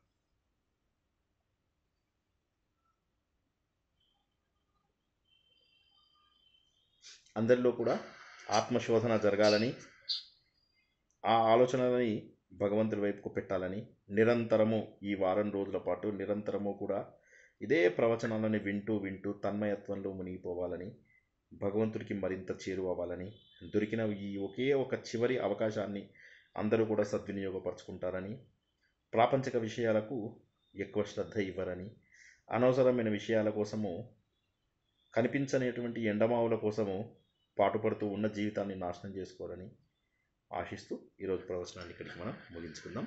రేపు మళ్ళీ రాత్రి 9 గంటలకు కలుసుకుందాం. జై శ్రీకృష్ణ. గురువు గారు నమస్కారం అండి. నమస్తే. ఈ ప్రవచనం మటుకు చాలా కళ్ళకు కట్టేట్టు బాగా చెప్పారు, చూసినట్టుగా చెప్పారు. జై శ్రీకృష్ణ. చాలా సంతోషం. మీకు మహా నమస్కారాలండి. జై శ్రీకృష్ణ. చాలా సంతోషం madam. Thank you very much madam. అందరికీ కూడా శుభరాత్రి, కృతజ్ఞతలు. జై శ్రీకృష్ణ. జై శ్రీకృష్ణ.